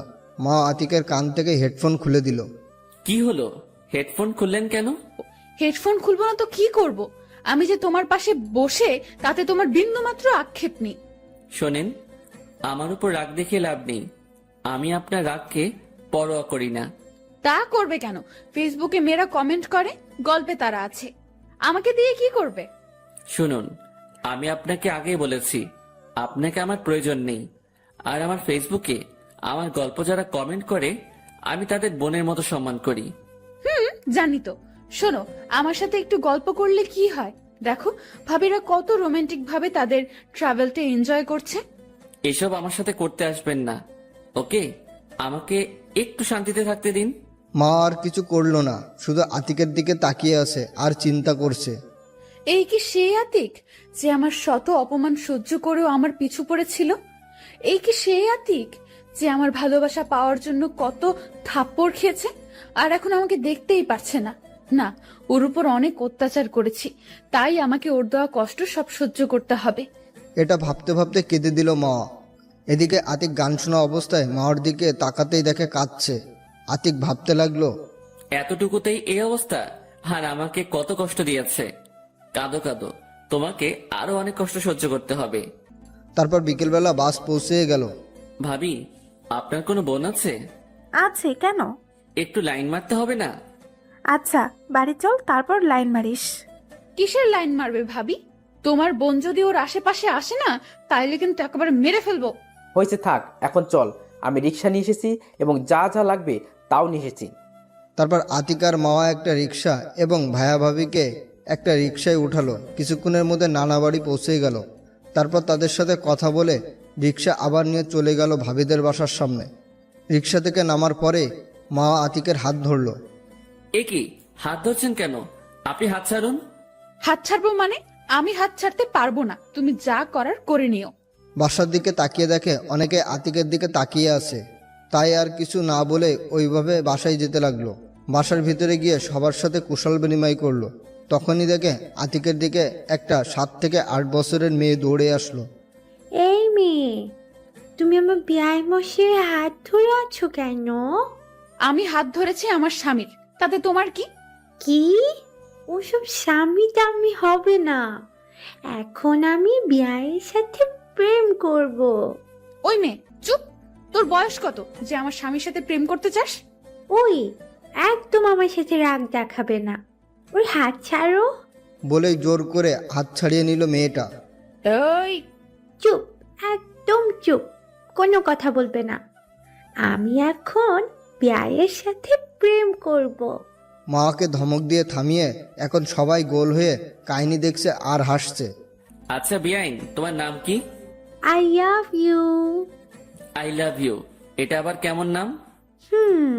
তুমি আমাকে আই লাভ ইউ বলেই ডাকবে। না, তুমি ওকে এটা বলে ডাকবে না। এই, তুমি চুপ থাকো, আবার আমাদের মাঝে কথা বলছো। দেখছো না বড়রা কথা বলছি? আর তুমি জানো না বড়দের মাঝে ছোটদের কথা বলতে নেই? আই পুচকি, তুই আমার থেকে বড়? আমার বয়স 7 বছর। দেখো না তোমার স্বামীর সাথে প্রেম করছি, আর তোমাকে ডিভোর্স দিয়ে আমাকে বিয়ে করবে। কি? এত অবাক হওয়ার কিছু নেই। আচ্ছা, আমার আই লাভ ইউ তোমার আসল নাম কি? বলেই মেয়েটাকে কোলে নিল আতিক। আমার নাম নদী ওরফে তোমার আই লাভ ইউ। হয়েছে নদী, তোর আই লাভ ইউকে ছাড়, না হলে ওই মেয়েটা তোর আই লাভ ইউকে মারবে। কি এত বড় সাহস! শোনো, আই লাভ ইউ ওই মেয়েটা তোমাকে কিছু বলে, তাই তোমাকে বলবে আমি সব চুল ছিঁড়ে ফেলবো। মা রাগি চোখে তাকালো নদীর দিকে। আচ্ছা আই লাভ ইউ, এখন আমাকে তোমার রুমে নিয়ে যাও। আমি এত দূর জানি করে এসেছি, আমার ক্লান্ত লাগছে। কি বলো এসব? তাড়াতাড়ি রুমে চলো, তোমার শরীর খারাপ, আমাকে আগে বলবে না? মা রাগি চোখে আতিকের কাহিনী দেখছে। আচ্ছা চলো, আমি তোমাদের রুমে নিয়ে যাচ্ছি। বলে মাকে ইশারায় আসতে বলে হাঁটা ধরলো রুমের দিকে। তারপর আতিক ভাবির পিছনে পিছনে রুমে গেল। সত্যি শরীরটা ক্লান্ত লাগছে তার। আচ্ছা আই লাভ ইউ, এখন আমি একটু ঘুমাবো, তুমি এখন যাও, বিকেলে তোমাকে নিয়ে কালকে ঘুরতে যাব। আচ্ছা, তুমি ঘুমাও, আমি তোমার মাথায় হাত বুলিয়ে দিচ্ছি। থাক, তার আর দরকার নেই, তুমি যাও। আচ্ছা ঠিক আছে, যাচ্ছি। আর হ্যাঁ, তোমাকে যেন আমার আই লাভ ইউ এর পাশে না দেখি। মা নিশ্চুপ রাগি চোখে তাকিয়ে আছে। তারপর নদী চলে গেল রুম থেকে। তখন মা আসলো আতিকের কাছে। ওর সাথে এরকম ব্যবহার না করলে হতো না? আমি আমার যা ইচ্ছা তাই করব, সেটা আপনাকে জিজ্ঞাসা করতে হবে না। আচ্ছা, আমাকে বলতে হবে না। তুমি অসুস্থ, শুয়ে পড়ো, আমি মাথায় হাত বুলিয়ে দিচ্ছি। না থাক, তার আর দরকার হবে না, আমি আমার মতো থাকতে পারবো। মা কিছু বলতে যাবে তার আগে আতিকের ভাবি রুমে আসলো, হাতে টেয়েতে কিছু নাস্তা নিয়ে। আতিক, এই শরবতটুকু খেয়ে নাস্তাটা করে নে, শরীর ভালো লাগবে। আরে ভাবি, এসবের কি দরকার ছিল? তুই চুপ থাক। মাওয়া, আয় এখানে বস, তারপর দুজনে নাস্তা কর। আচ্ছা ভাবি। বলে আতিকের পাশে এসে বসলো মাওয়া। তারপর দুজনে নাস্তা করার পর তাই ফোনটা হাতে নিয়ে বসে ফেসবুকে ঢুকলো আতিক। তারপর কিছুক্ষণ বন্ধুদের সাথে চ্যাটিং করে আইডি লগ আউট করে নিচে গেল আতিক। তখনই মা আতিকের পিছনে নিচে আসলো। আতিককে দেখে নদী দৌড়ে আতিকের কাছে আসলো। I love you. তোমার শরীরটা এখন কেমন আছে? I love you. আমার শরীরটা এখন ভালো আছে। বলে নদীকে কোলে নিল আতিক। তারপর সবাই মিলে কিছুক্ষণ আড্ডা দিল। তবে মার মনটা খারাপ ছিল, কিন্তু আতিক কিছু বলেনি। আড্ডা শেষে ভাবি সবাইকে খাবার টেবিলে নিয়ে গেল। আতিক ভাইয়া, তালুই এবং ভাবির কিছুর আত্মীয় টেবিলে বসেছিল। মা বসেনি, কারণ ভাবির সাথে খাবে। টেবিলে খাবারের দিকে তাকিয়ে তো মাথা নষ্ট হয়ে গেছে। ভালোই হয়েছে, ভাইয়ার সাথে এসে এখন আতিকও জামাইয়ের মতো খেতে পারবে। তারপর সবাই খাওয়া শুরু করলো। আতিক যতই না না করছে, তবুও ভাবি আতিকের খাবার দিয়েই যাচ্ছে। যাই হোক, অনেক কষ্টে খাবার খেলো আতিক। আরে বাবা, এতে এই অবস্থা, কালকে থেকে আরো বেশি কিছু আয়োজন করা হবে। কি বলছেন এসব? তালি, আমি তো কিছু খেয়েছি, আর ভাইয়া তো কিছুই খাচ্ছে না ঠিক মতো। তাই তো হাবিব বাবা, তুমি ঠিক মতন খাও, এত লজ্জা পেতে হবে না, এটা তো তোমারও বাড়ি। জি বাবা।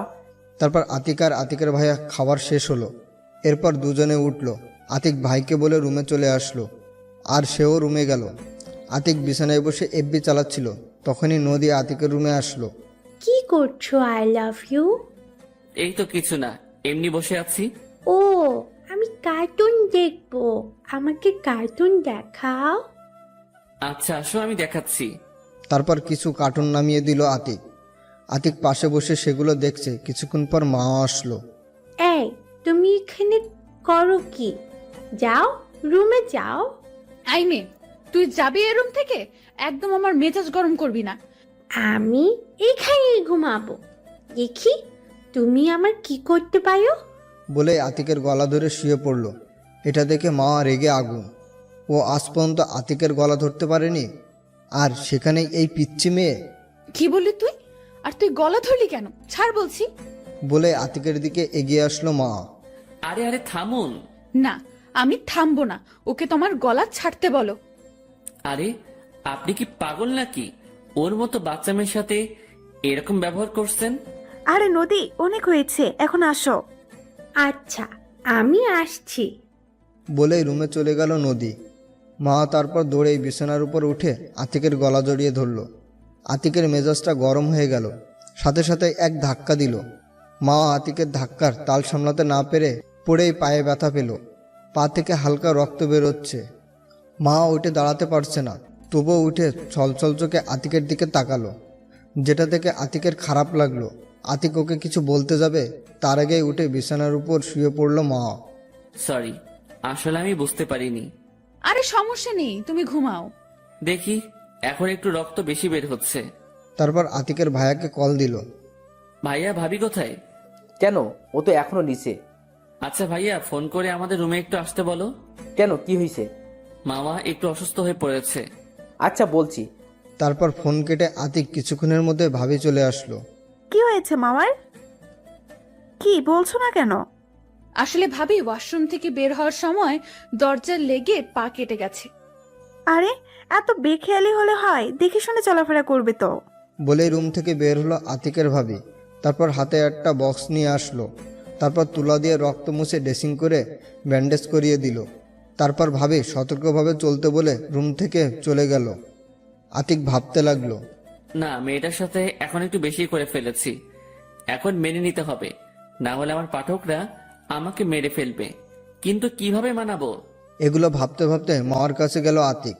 ওর পায়ের কাছে গিয়ে শাড়িটা হালকা উঠিয়ে হাঁটুর নিচে ওর ক্ষতস্থানের উপর হাত রাখলো আতিক। ব্যথা বেশি পেয়েছো? আমি বুঝতে পেরেছি। আমি সত্যি খুব দুঃখিত। না থাক, ঠিক আছে, সমস্যা নেই। রাগ করতে পারো আমার উপর, কিন্তু আমার কিছু করার নেই। আতিকের কথা শুনে মা আর কিছু বলল না, আর আতিকও কিছু না বলে ওর পাশে শুয়ে পড়ল। এভাবে ভাবিদের বাড়ি আরও একদিন থেকে বাসায় চলে আসলো। এই কয়েকদিনে মার সাথে আগের মতোই ব্যবহার করেছে, তবুও নির্লজ্জের মতো আতিকের কাছে আসতে চাইতো। যাই হোক, আতিক বাসায় আসলো বিকেলবেলা। তারপর ভাবি মাওয়াকে রুমে নিয়ে গেল, কারণ ওর পায়ে অনেক ব্যথা আছে। আতিক বাসায় যাওয়ার পরে মা আতিকের রুমে ডাকলো। তারপর আতিক রুমে গিয়ে ফ্রেশ হয়ে মায়ের কাছে গেল। আসার সময় মা জিজ্ঞেস করেছিল কোথায় যাচ্ছে, কিন্তু আতিক উত্তর না দিয়ে চলে এসেছে। এসেই মায়ের রুমে প্রবেশ করেই দেখে বাবাও আছে। কিসের জন্য ডেকেছো মা? ও তুই এসে গেছিস, এখানে বস। এখন বলো। আমি জানি বাবা, মাওয়ার সাথে তোর সম্পর্ক এখনো ঠিক হয়নি এবং ওর পায়ের ব্যথার পিছনে তোরই হাত আছে, হয়তো অনিচ্ছাকৃত। আতিক মাথা নিচু করে দাঁড়িয়ে আছে। শোনো বাবা, আসলে মাওয়া তোমার বউ করার ইচ্ছে ছিল তোর মায়ের, কিন্তু একই মেয়ে মাওয়া তোর সাথে অনেক খারাপ ব্যবহার করেছিল। তবে তোর ভালোবাসা পরে বুঝতে পারে, তবে তুই মেনে নিসনি। তাই মাওয়া আমাদের কাছে এসে অনেক কান্নাকাটি করে। তাই তোর মা প্ল্যান করে তোদের বিয়ে দেয়। মানে এটাই, মাওয়া তোকে এভাবে বিয়ে করতে চায়নি, তবে আমি জোর করে তোদের এভাবে বিয়ে দিই। মাওয়া আমাকে মানা করেছিল, কিন্তু আমি শুনিনি। আতিক তো অবাক, তাহলে মা সম্পূর্ণ নির্দোষ? বাবা, আসলে মাওয়ার কোনো দোষ নেই, তুই ওকে মেনে নে। বাবা, যা দোষ করার আমি করেছি, তুই আমাকে যা শাস্তি দেওয়ার দিতে পারিস। আরে মা, এসব কি বলছো তুমি? যা হওয়ার ভালোই হয়েছে। আমি মাওয়াকে ছাড়া বাঁচতাম নাকি? ওকে বাবা, তুই মেয়েটাকে কষ্ট দিস না আর। আচ্ছা, আমি তাহলে এখন যাই বাবা। আচ্ছা, যা। আতিক যখনই বের হতে যাবে তখনই দেখে আতিকের ভাবি দরজার কাছে দাঁড়ানো। আরে আসতে যা, বউ কেউ নিয়ে যাবে না। তবুও যেতে হবে। শোন, একটু রোমান্টিক ভাবে কাজ করিস। আচ্ছা। বলে রুমের দিকে গেল আতিক। রুমে গিয়ে দেখে মা মন খারাপ করে বসে আছে। আতিক কিভাবে শুরু করবে বুঝতে পারছে না। কি করছো? এখন পায়ে ব্যথা কমেছে? মা ছলছল চোখে আতিকের দিকে অবাক পানে তাকিয়ে আছে। অবাক হবার কিছু নেই, আমার সোনা বউ। বলেই গালে একটা কিস করলো আতিক। মা এবার কেঁদে দিল। আতিক মাকে উঠিয়ে আতিকের কোলে বসালো। কি হয়েছে, কাঁদছো কেন? তুমি এত রোমান্টিক হলে কিভাবে? তুমি তো আমাকে চোখেই দেখতে পারো না। আরে ওটা তো এতদিন ভুল করেছি, তুমি আমাকে ক্ষমা করে দাও। আমি না জেনে তোমাকে কষ্ট দিয়েছি। আরে তোমার ক্ষমা চাওয়ার দরকার নেই, তুমি আমাকে আগের মতো ভালোবাসবা, তাহলেই হবে। আমি কি তোমাকে কম কষ্ট দিয়েছি নাকি? তবে তুমি আমাকে এত ভালোবাসো কেন? আমি তোমার মাঝে আমার জন্য নিঃস্বার্থ ভালোবাসা দেখেছি। তাই? তাই এখন আমাকে একটু আদর করো। আমার কোলে বসে আছো, তারপরও আদর লাগে নাকি? আমার লাগে। তুই আদর করবি নাকি বল? সরি, আমি রেগে তুই বলে ফেলেছি। আচ্ছা, আর বলবে না। আচ্ছা, এখন আদর করো আমাকে। কিভাবে করব? দাঁড়াও, দেখাচ্ছি। বলে আতিকের ঠোঁটের সাথে ঠোঁট মিলে দিল মা। তারপর 2 মিনিট পর ছাড়লো। আরে তুমি এখন অসুস্থ, এখন একটু বিশ্রাম করো। আমি এখন আর অসুস্থ নেই, আমি তোমার কোলে বসে থাকবো। তারপর দুজনে কিছুক্ষণ গল্প করলো, আর নিচ থেকে ডাক আসলো। আতিক, মাওয়াকে নিয়ে নিচে আয় তো একটু। এখন তুমি যাবে কিভাবে? তুমি শুধু আমার হাতটা ধরো, তাহলেই আমি যেতে পারবো। থাক, তার আর দরকার নেই। বলে মাকে কোলে নিল আতিক। আরে করছোটা কি? তোমার কষ্ট হবে। তুমি চুপ থাকো তো। আচ্ছা, চুপ থাকবো, তবে আমার নিকাবটা তো পড়তে দাও। নিচে বাবা ভাইয়েরা তো থাকতে পারে। তারপর মাকে নামিয়ে বিছানায় বসিয়ে নিকাবটা এনে দিল আতিক। সে নিকাবটা পরে নিল। যদি কোনো স্ত্রী পর্দা করে তবে তার স্বামী গর্বিত হয়। যাই হোক, মাকে নিকাব পরিয়ে কোলে তুলে নিল। মা আতিকের গলা জড়িয়ে ধরল, তারপর নিচে গেল। আতিক যখন সিঁড়ি দিয়ে নামছিল তখনই মা নিচে তাকিয়ে দেখে সবাই তাদের দিকে তাকিয়ে আছে, আর সাথে সাথে লজ্জায় আতিকের বুকে মুখ লুকালো। তারপর আতিক নিচে নেমে খাবার টেবিলে গেল। আরে ওকে এখন আনছিস কেন? আমাদের খাওয়া শেষ হলে নিয়ে আসছি। সমস্যা নেই বাবা, আপনারা খান, আমি এখানে খাওয়া শেষ হলে পরে খাবো। আচ্ছা। বাবা, আর একটা কথা ছিল। বলো মা। বাবা, আমি আর কলেজে যাব না, মায়ের সাথে হেল্প করব। এই আমিও কিন্তু আছি। আচ্ছা, তোমরা যা করো, সমস্যা নেই। আচ্ছা। আমি আমার টাকা জমিয়েছিলাম, এখন তা দিয়ে আমি একটা কোম্পানি করতে চাই, যেটা এখন হাবিব চালাবে। আমি সাহায্য করব। আর আতিকের লেখাপড়া শেষ হলে আতিকও কাজ করবে, আমি বিশ্রাম নিব। আচ্ছা আব্বা। তারপর সবাই খাওয়া দাওয়া করলো এবং মা খাওয়া শেষে ওকে নিয়ে রুমে গেল আতিক। তারপর ওকে নামালো, আতিকও ওর পাশে শোলো। আমার একটা আবদার রাখবে? বলো। শোনো, তুমি তো কলেজে যাবা, বাসায় তো আমার সিম্পল কাজ, তাই আমার একটা বাবু চাই। আচ্ছা, এখন না নিলে হয় না? না, হয় না। বলে আতিকের উপরে ঝাঁপিয়ে পড়লো মা। তারপর ওদের মিশন কমপ্লিট করলো। আপনারা এখনো কি করছেন? এবার ওদের মতো ওদেরকে থাকতে দেন। এতদিন আমার পাশে থাকার জন্য ধন্যবাদ। দোয়া করবেন সামনে যেন আবার নতুন কোনো গল্প নিয়ে আসতে পারি। ধন্যবাদ সকলকে।